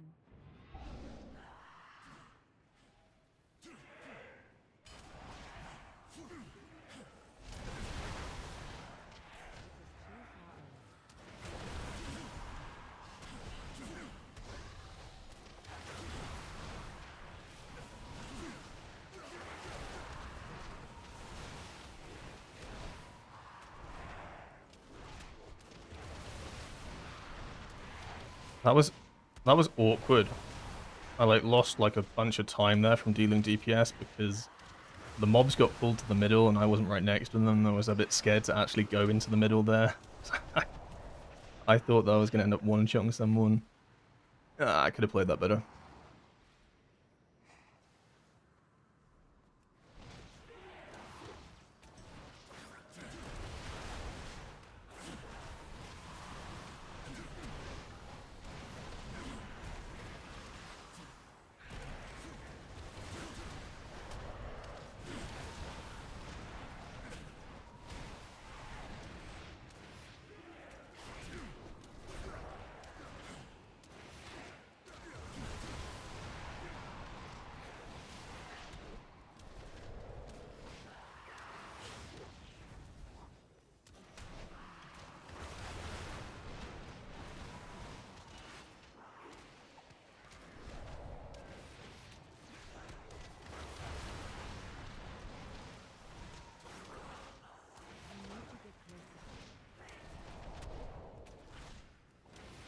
Tiger's Lust wasn't quite up there then. I did have it for like the last tick, but I think it's better to have it up for the next one that comes in.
Oh, good God, the boss is up.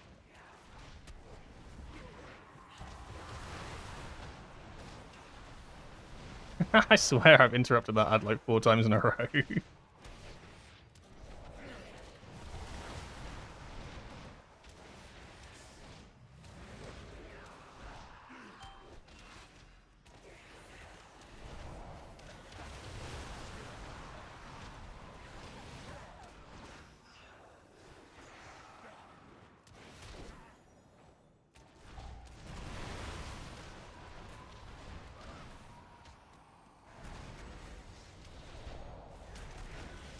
I mean, I paralysis this one.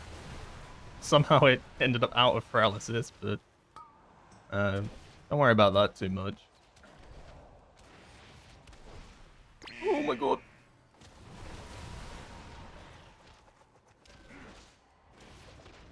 Shadow Priest kind of pumping. I kind of want to be over here, I think.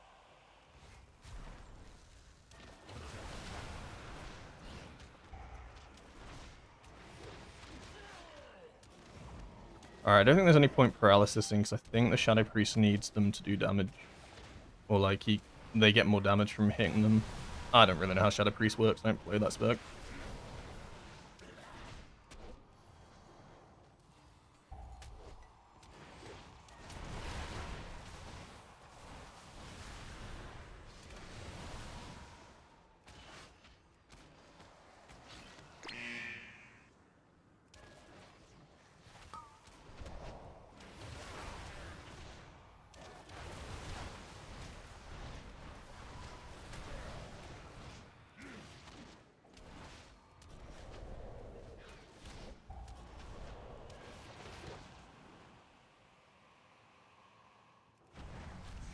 Ow.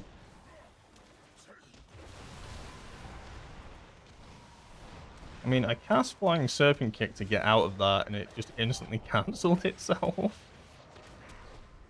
I don't think I double pressed it.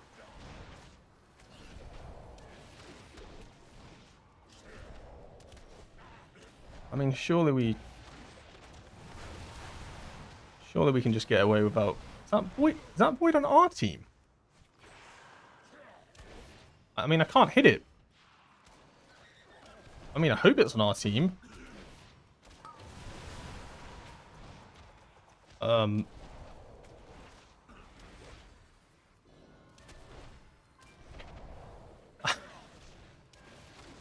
mean, I guess it's on our team. Sure, why not? The Shadow God is building up its presence near the Oh, I'm not in combat though, am I? How do I track Puzzle Box? I just have it on an action bar up here.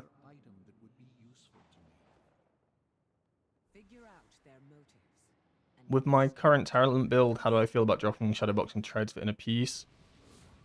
I just don't think I need the resources. It's why I've already dropped Energy Burst. In AoE. I mean, I think that's just that, no? Only the strongest survive. Pop Puzzle Box and the tank just gets one shot.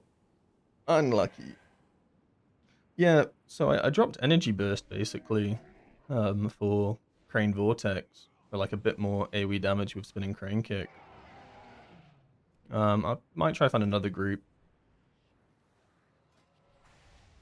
So I just don't think you need the extra resources, or I don't feel like I need the extra resources right now from the extra Chi from Blackout Kick. Like, just with how much, like, how often you get Zenith, right? Like, you're constantly in Zenith, which is no resource management at all. I just feel like I'm never in a resource drought, so having, like, extra energy and better energy management just doesn't really feel that necessary. It's not like Shadowboxing treads, like, it's not like Blackout Kick's doing much damage, right, regardless. But there's nothing like I'd really switch this for.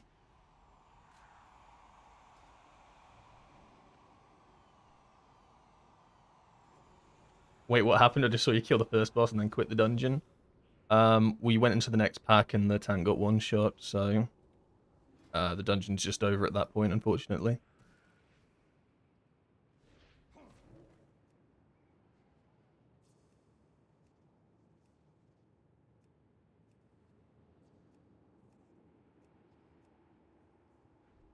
Wait, did I just sign up for the same dungeon that I just left? I feel like I did.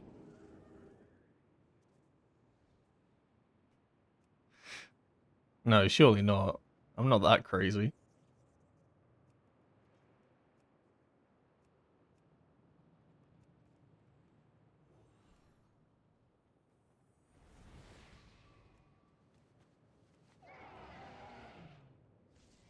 Damn, that's rough. Just one wipe and it's GG. Sometimes not. Like, sometimes you can wipe and it's salvageable, but I think we'd had some deaths already during, like, the initial pull of the dungeon. And then you go into the next pack and everybody, like, starts popping their cooldowns, then everybody instantly dies. I think maybe if something like that happens a bit later in the dungeon, maybe it's salvageable, but at the start it's like, well, okay, we have no room for any more mistakes.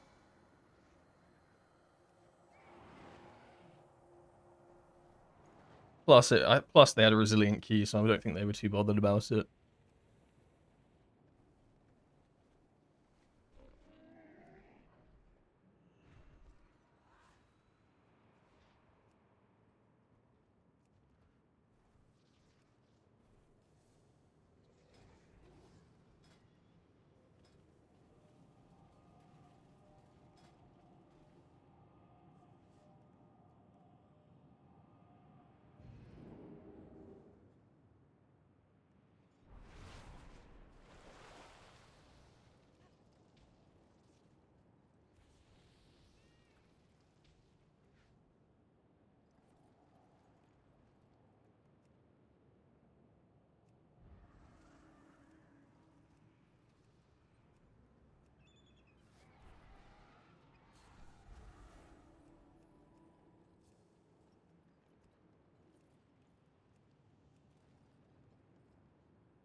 Oh, I love Dungeon Queue Simulator.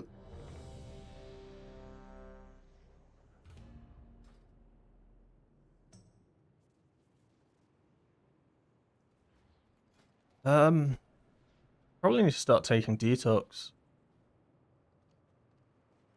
Probably drop Vigorous Expulsion, to be honest. It does practically nothing. But a lot of these dungeons actually have poisons in them. Oh my god, it's messed up my quaking palm button.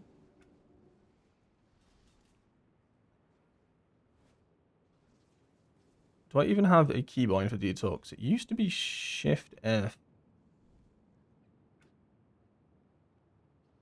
And I can't teleport to the dungeon. Oh my god.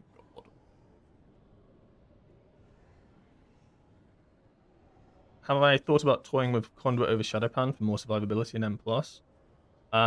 No. Because, I mean, I don't actually think Conduit even has that much more survivability, to be honest. But I mean, the main factor between the two is that Conduit just does so much less damage than Shadowpan that in itself would just be bad enough to not take it. Like in single target, the damage is... I mean, in single target, the damage is relatively far apart, but in AoE, it's like even further. The issue of Conduit right now as well is that it's so... Oh my god, this dungeon's actually in the world. Oh my god, what am I doing? Oh, it's so far away as well. They're gonna kick me. They're actually gonna kick me. Conduit's very static in its cooldowns. It's not very flexible. You have no like real choice about when you send your cooldowns. Like, I mean, obviously you have a choice, right? You can send them or you don't send them, but Conduit gets punished for holding its cooldowns. And it plays like 1:30 or 2 minutes.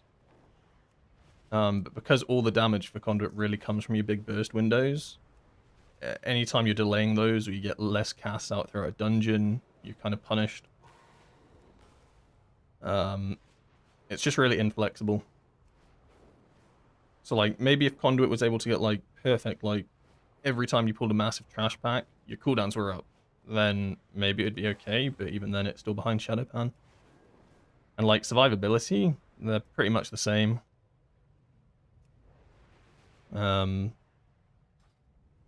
Like I guess maybe you can make your Fort Brew a bit stronger as Conduit, but eh.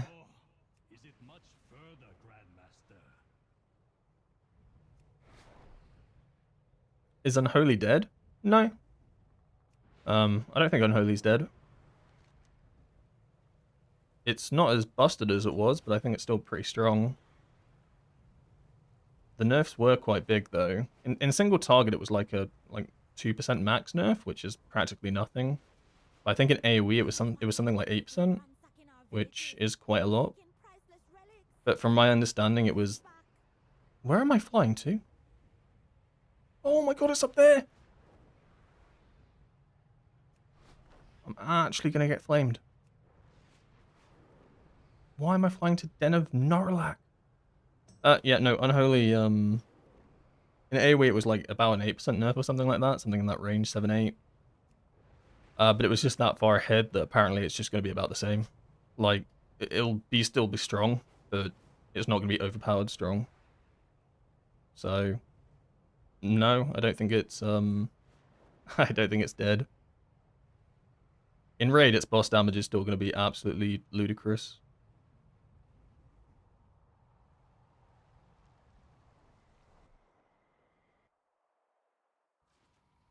He's drunk, You're on a kick him. No, I get distracted. I like answer a question and then like everything in this game just disappears and I'm responding. And I will just, yeah, lose all sense of direction.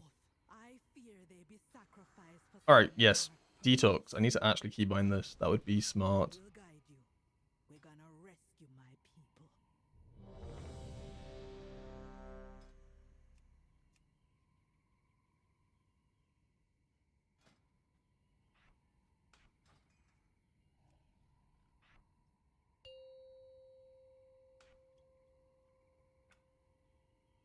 Five, four, three. Oh no, it's meant to be the detox macro actually, isn't it? Ah! How do I spell detox? D. Good start. Five, Then I'd like to hide my bars, please, three, if possible. 2, 1. How does he get away with it?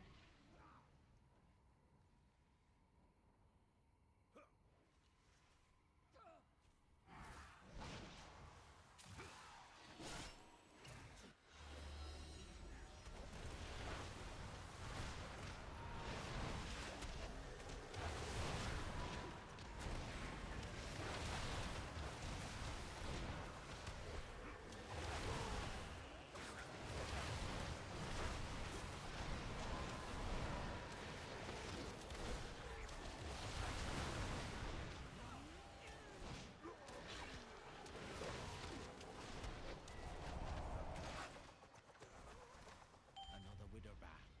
Another bag of coin. Oh, I guess I meant to say, did you abandon Unholy? Oh, no, I still play Unholy. I haven't really streamed Unholy, but I still, on reclares I play it. I'd like to do some M+ as Unholy, to be honest, because I think it would be fun. But right now I'm focusing on Windwalker. So I didn't really get to play much Windwalker during the tier. So it's nice to actually be able to play it.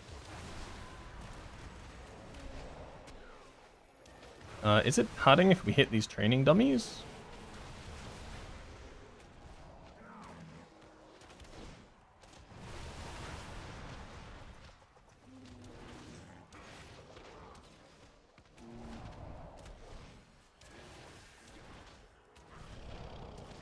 I swear, call me crazy, right? Call it a conspiracy theory. But I swear to God, every time I press Fist of Fury, that's when a mob will start casting. Like, every time.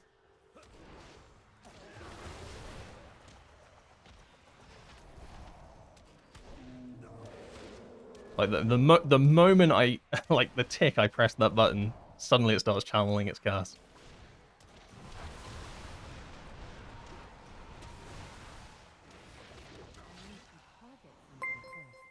Training dummy tech. Yeah, don't look how much damage was Our done to the South button training is now dummy. following.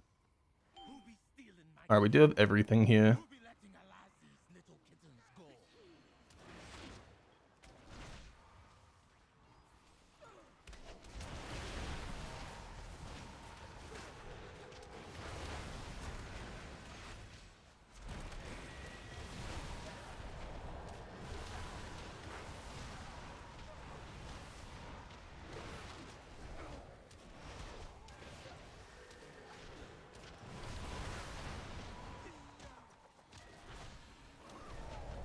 Depending how many mobs are on the other side of this hut, I might send Zenith again.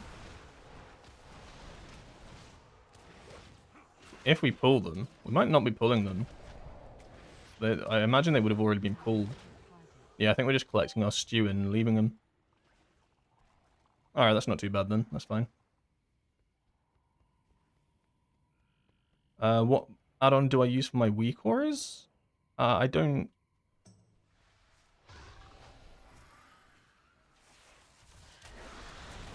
I'm not sure how to answer that question.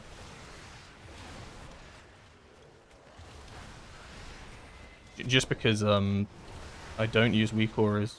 Because they removed them. If, like, you mean, like, the thing in the middle of my screen, that's the cooldown manager for Blizzard, that it's got, like, a skin on it. I guess you can call it a skin. And that's cooldown managers centered. It gives you a bit more customization with what you can actually do with the cooldown manager. Because, realistically, what you can do with the cooldown manager baseline is very minimal.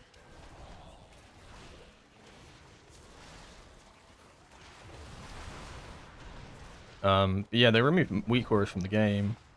Well, I say they removed weak auras from the game. That's not true. The weak aura devs just stopped updating weak auras because it was just not worth it, which is valid.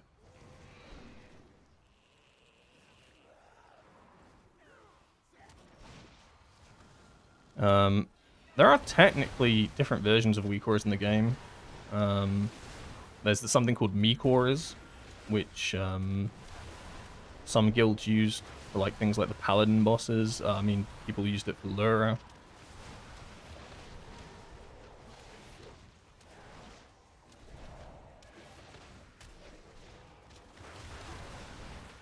Is there any way to track Light's potential? I mean, I track potions through my action bars, but you can... Like, cooldown manager centered allows me to put it onto its own custom bar that's on the cooldown manager, but generally speaking, no. Like, even then, it's on a separate bar that's not even attached to my cooldown manager, so... other than have it on action bars, no. To be honest, tracking things is actually pretty bad in the game at the moment. Like I just realized earlier when we were talking about it, that you can't even like put racials onto your cooldown manager right now, which makes no sense, right? Because cooldown managers for like things like damaging abilities, utility, buffs, and I'd argue that a a racial that CCs a mob is kind of utility, right? But no, so I've had to like put an action bar down here essentially that can track it. This is not even part of my cooldown manager, which is a little bit annoying.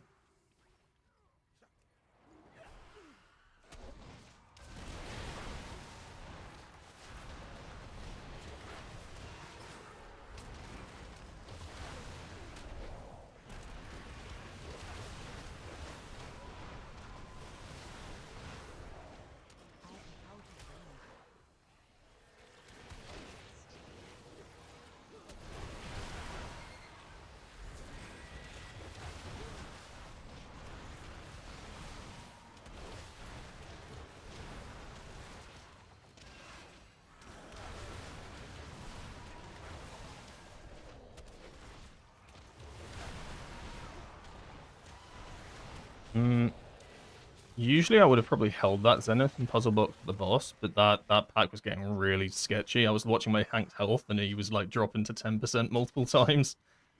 I think that was worthwhile.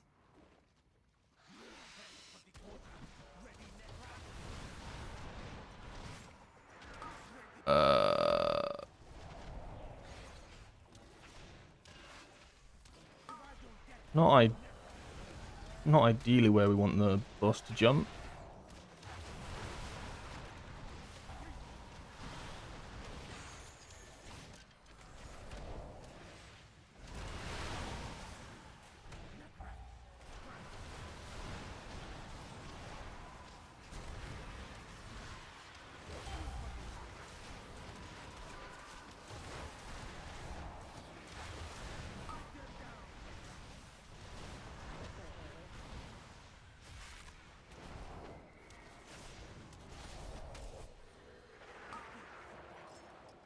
Oh god. I should be trying to see. I took detox because it's useful in this dungeon. I haven't pressed it once. There we go. Detox myself. Oh my god. Windwalker Monk uses its full utility.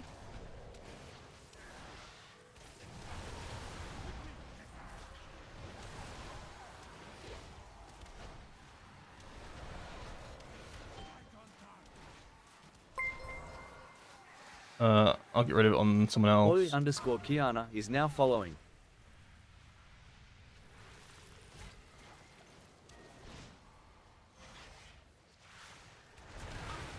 Oh my, this boss is actually annoying.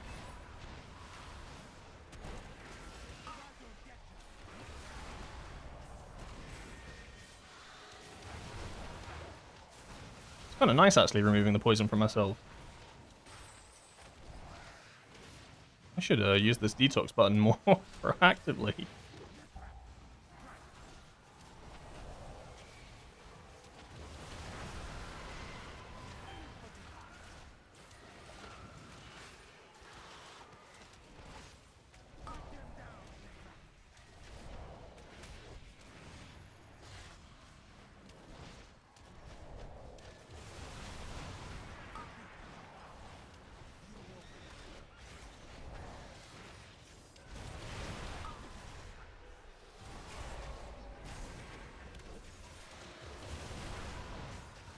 This is actually a really annoying boss. It's got so much movement. Well, it's not like constant movement, but it's movement that's annoying. Working out when's best to cast Fist of Fury with some Zeniths.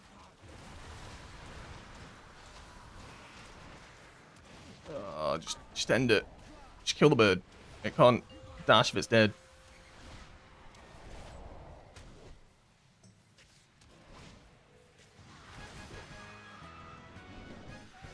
That charge hitbox all kind of fucked. Yeah, that's it. Like, it may look weird when I roll out, but I've been hit by that bird's charge more times than I can count when it doesn't, when like you don't feel like you're going to be hit by it. So I just find that like literally just rolling out when it charges just saves me from getting knocked up into the air. So it looks a bit silly to roll out, but it's It's not without reason.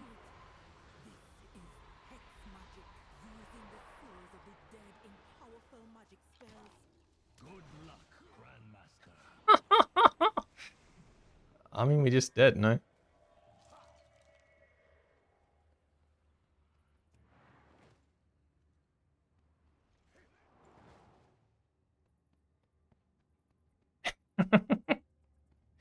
Do I just... What do we do here?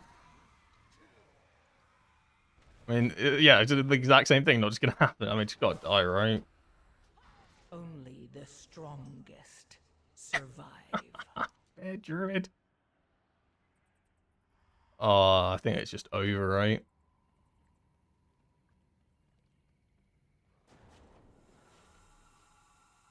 Oh my god.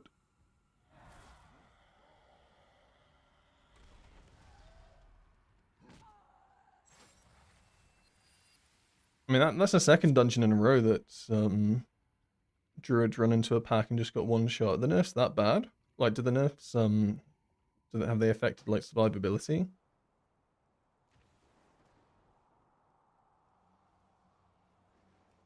So obviously they nerfed Guardian Druid, right? But I thought it was mainly a damage nerf. I mean, two different Druid players going into a pack and getting one shot. It's probably not a coincidence, right? Did that tank just get one shot 2 times? Yeah, unfortunately. I mean, I respect the hustle of going back in.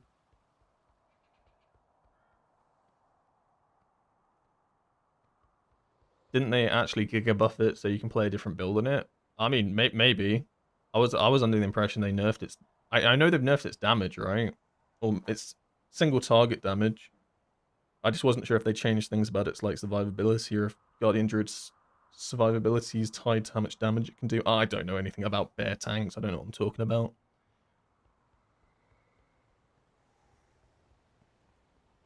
Rip Key, that has to be the saddest deplete I ever did see. What even happened? Just unfortunate tank death. I do think druids are quite vulnerable though at the start of a pull. So they've got to build up rage, right? To be able to press their defensive. So I guess at the start of a pull, if they're not able to generate enough rage to actually use their defensive, then they just get one shot. Alright, that's gonna sound controversial, but I'm gonna go my DK. I'm just gonna run a couple of keys on my DK. Because I need to get some crests. Is the TLDR of it. Because right now I'm trying to balance spending crests on my Windwalker and spending crests on my DK so that I can like take advantage of the decreased cost of crests, if that makes sense. So like my DK has some items in some slots that are higher item level than my Windwalker. My Windwalker is it the other way around. But I want to kind of throw the expensive crests on the DK so that my Windwalker has cheaper upgrades so that I can get my Windwalker a higher level than my DK. That's my game plan. But to do that, I have to actually play this character. Don't get me wrong, I want to play him, it's fun. I enjoy DK. So yeah, it's DK time. I don't think anything's changed with builds. I could be completely wrong. I'm under the impression we still run the Death and Decay AoE build. Which means we have to change our UI. Oh my god, I love this game.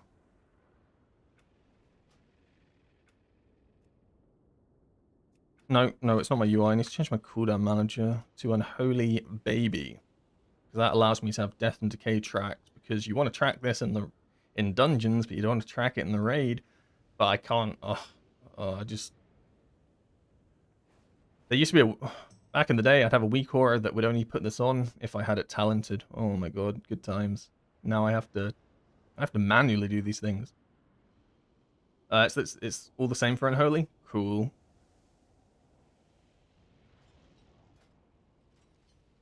I'm trying to remember if there's gear I was after. I have 2 Void Cores.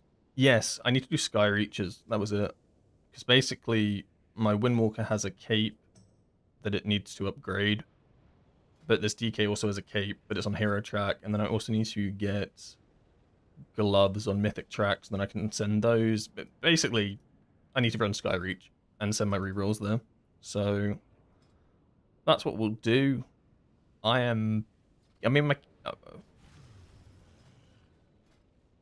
I'll just queue for whatever and see what people invite me to.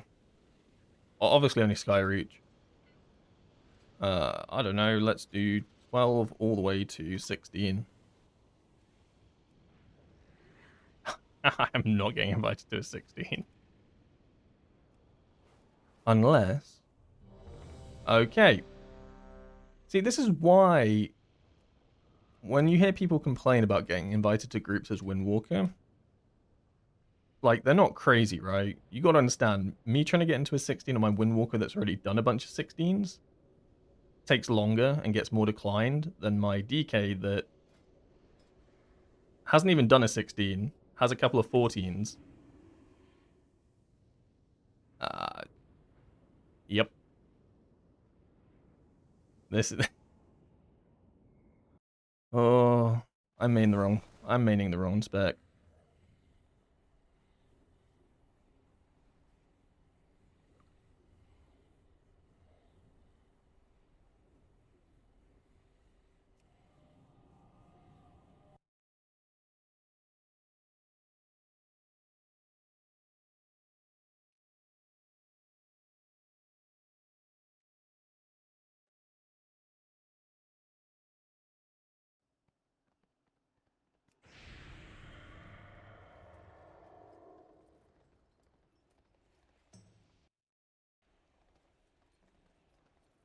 Is that a zombie panda? It is a zombie panda.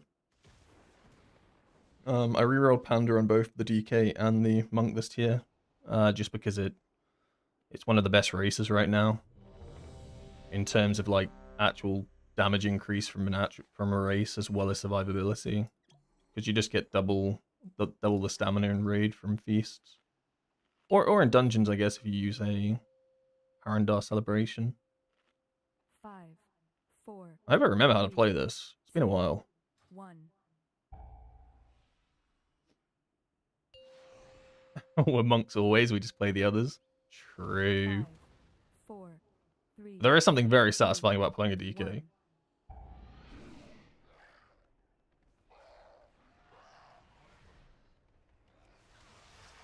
I'm so sorry.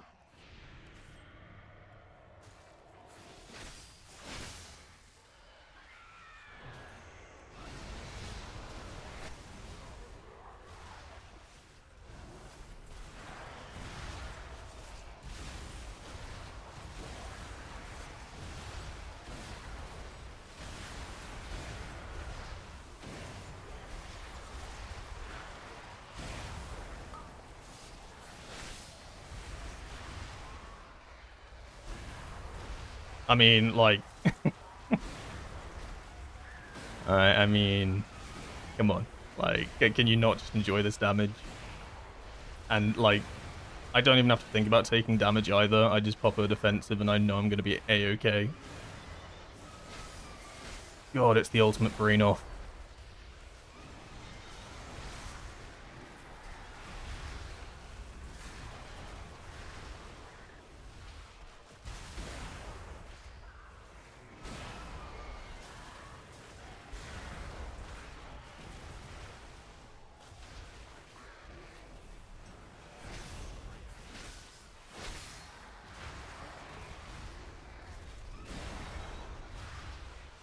Like, right now, I'd be sweating on my Windwalker. I'd be like, I'm out of Port Brew.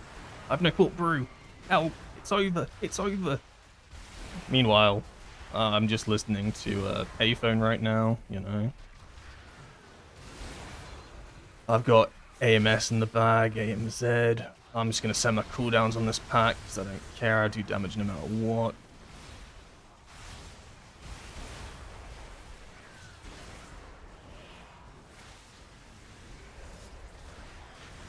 Oh no, I'm taking a bit of damage. Maybe I'll just death strike. Oh, okay. Didn't even have to. Oh my god. Oh, I want that damage. There we go.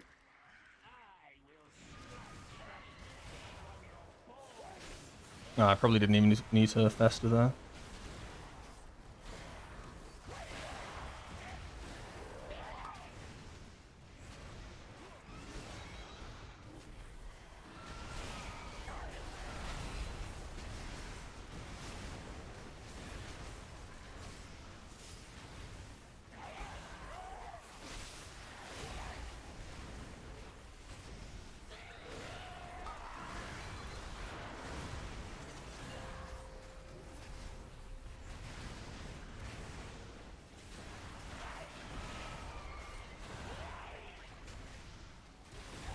Oh no, I got the mechanic that's going to knock me back, but it's okay, I ride on my horse and it can't do that, and also I'm ranged. So I never stop DPSing. I mean, like, it's kind of like playing a different game when you think about it.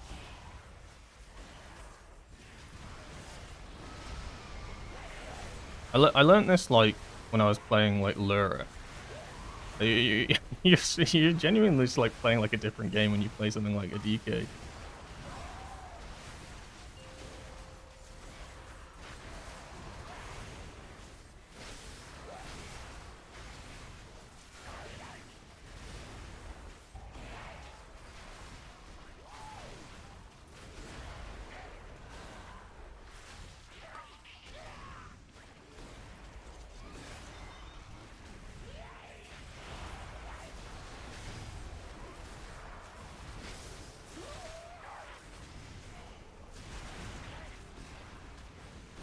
I think my favorite part is the fact that they are genuinely ranged. Frost isn't, obviously. But the fact that, like, I can just still do damage whilst moving. That's a game changer. They should allow, you know what? Increase Fist of Fury's, like, range.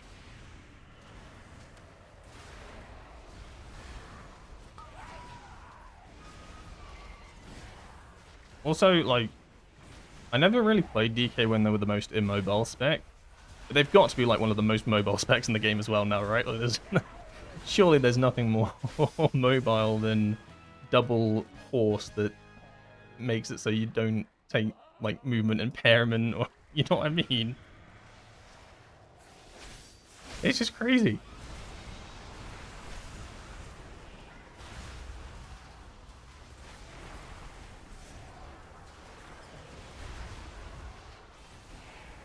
Look at this, I put an AMZ down. Oh my god, everybody loves me. They're like, wow. So useful.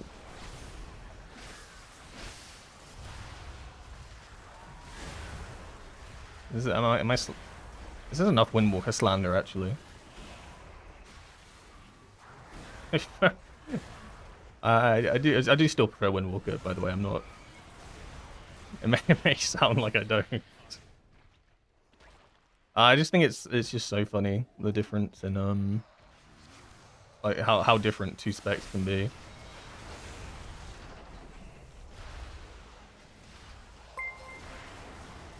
Oh no, I've got a nasty beam on me Your right internet now. connection Let me just just subscribed. pop my immunity to magic damage on a 45-second cooldown, by the way.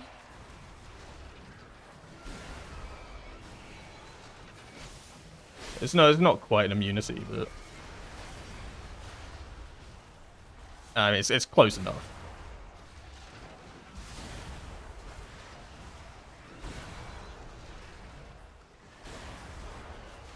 To be fair, the one I'd say the one weakness of Unholy is it does seem very reliant on cooldowns.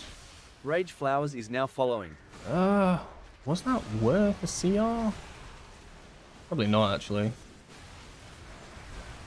Maybe it would have been better to not CR and instead have the CR, like, available in case something bad happens.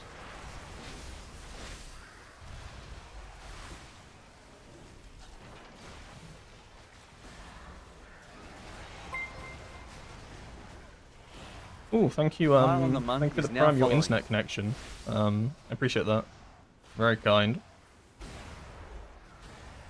Yeah, sorry, I see there's a lot going on, a lot of messages right now. But I'm locked in, you see. This is a very difficult spec to play.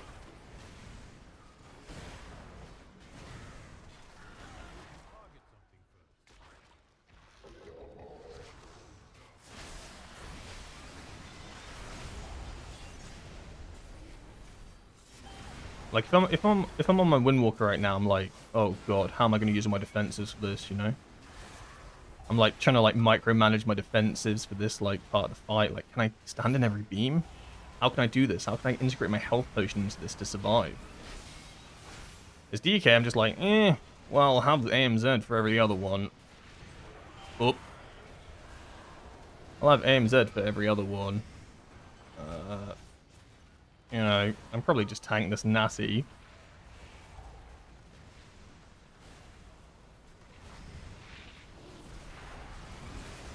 Yeah, why not? Just tank it Nasty. Okay, I used the health pot. I lied. Sue me.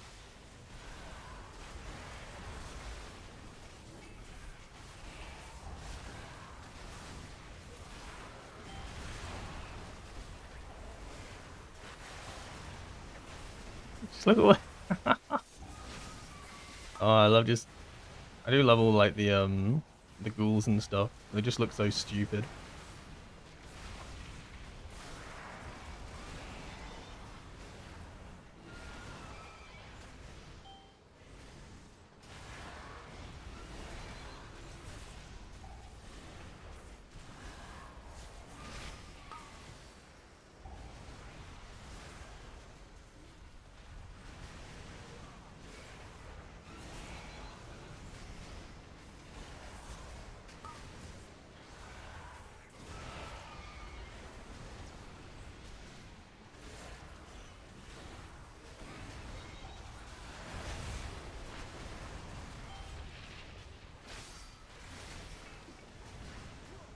This boss is taking a little bit of time, actually. I am going to have cooldowns up for... Well, I'm going to have cooldowns up for the big bird pack that's coming up.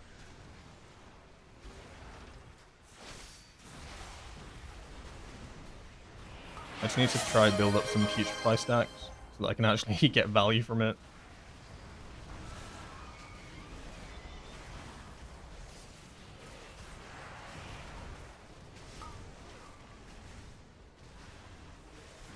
Alright, I'll be able to get a double Putrefy off. Oh, what happened to the tank? Don't worry, he res. Nothing important.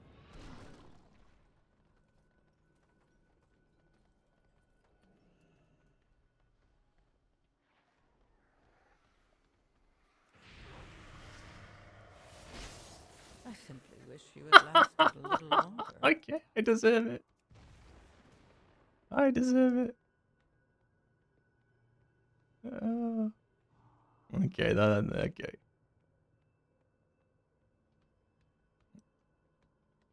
Bring back Diffuse though, need more defensives. Yeah.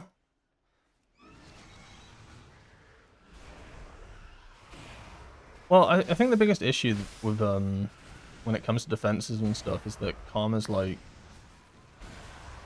Blizzard kind of classified Karma as like a pretty big defensive, right? But I think like we would have been better off if they got rid of Touch of Karma and we were left with Diffuse Magic. It's like, don't get me wrong, Karma's good, but it's like really only good for like very high, like big burst damage. Like actual like overtime rock damage is like pretty useless.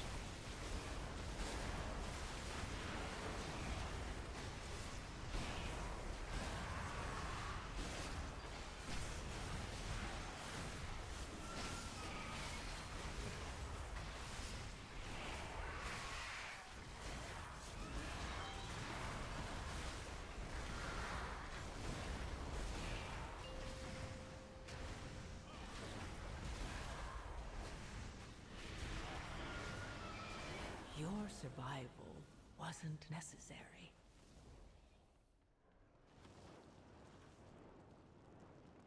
No, I disagree. I think I'm behind that pillar.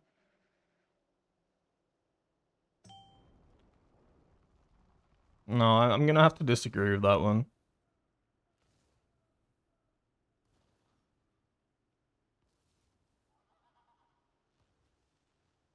Has Puzzle Box been nerfed? It's like 20th on Blood Mallet? No, Blood Mallet's just wrong.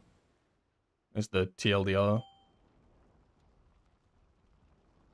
It's using like an old profile.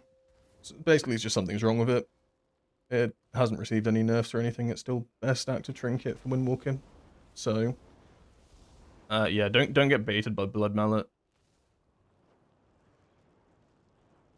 How does it feel after the nerfs? It feels exactly the same.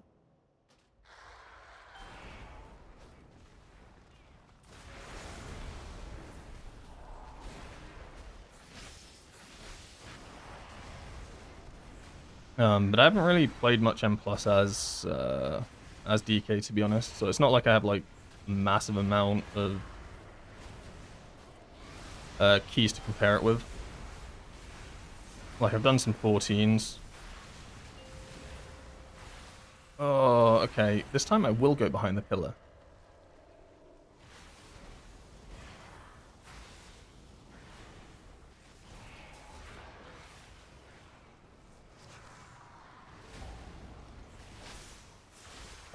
Like, it's funny because in single target, it's about like a 1 to 2% nerf. So you're not really gonna notice it in You're not really gonna notice it in the raid, I don't think.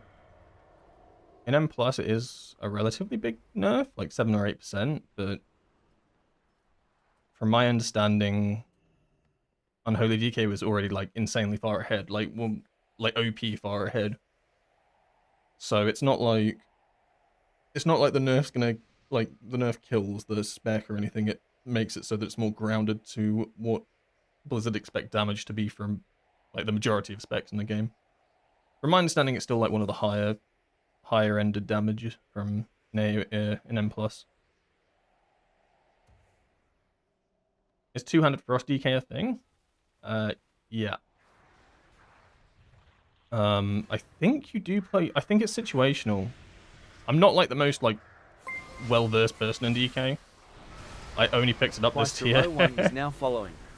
So like, my knowledge is like I have some knowledge on DK, but like in comparison to like my knowledge on Windwalker, it's not quite that. But I played a bit of Frost at the start of the expansion, and from my understanding, it was like you wanted to run two-handers for some content, and then one-handers for others. I think it's situational. It might not be like that now. To be honest, it might never have been like that, and I've just made it up. Instant res tank with no res. Hold up. I'm a DK. Your survival wasn't necessary.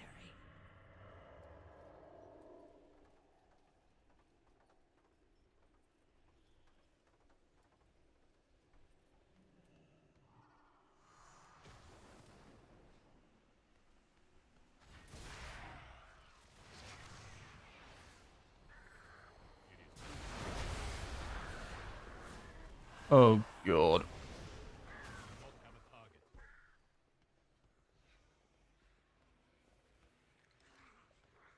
It's still timeable. But I think it's going to be rough.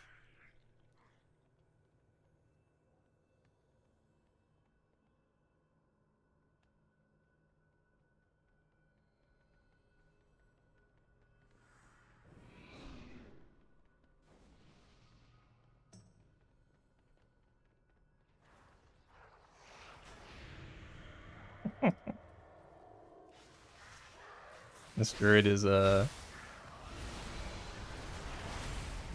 a little bit salty that he died, I think.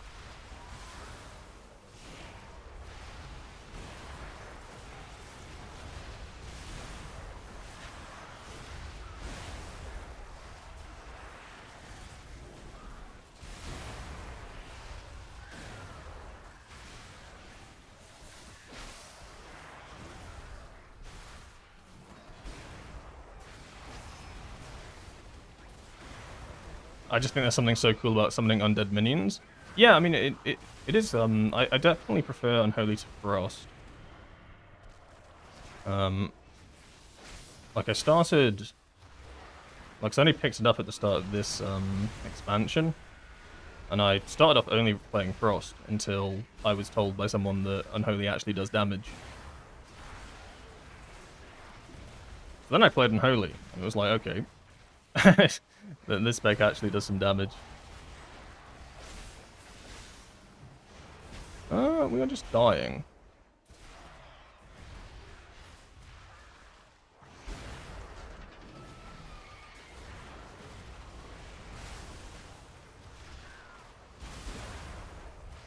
I mean, this is an I feel like this is the hardest side to have pulled more mobs with.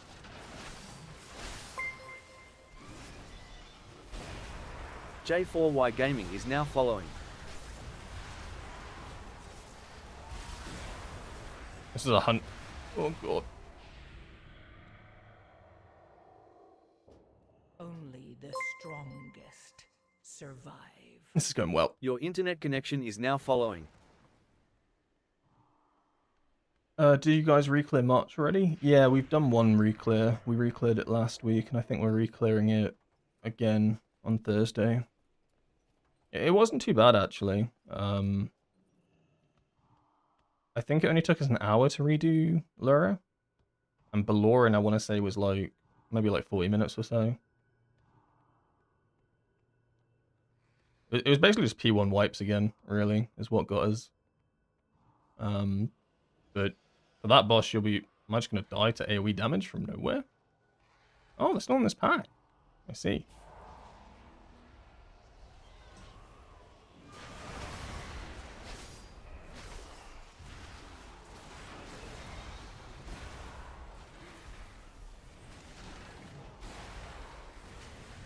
And Baloran's just awkward.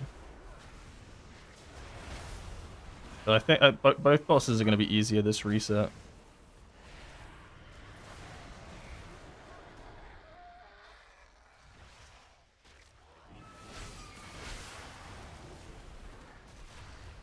They nerfed Lura's, like, crystal damage.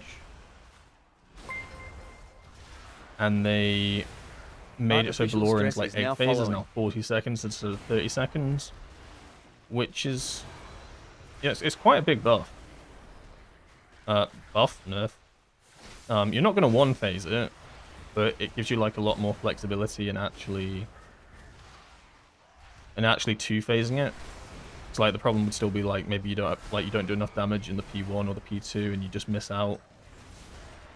So it just makes it like a lot easier to guarantee that if you get to that second egg phase, you're probably killing it. I'm just dead. I'm alive.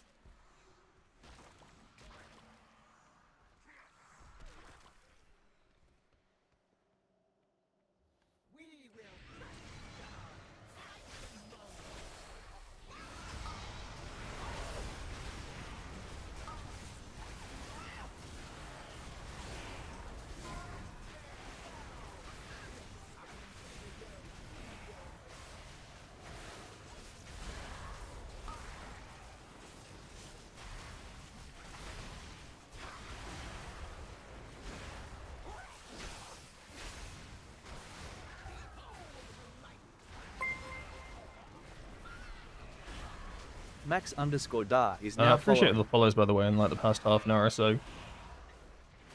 Everybody decided to tune in when I'm just like playing really badly on DK. Oh, good times. That's alright, this is the warm-up DK key. The next one, probably going to be even worse.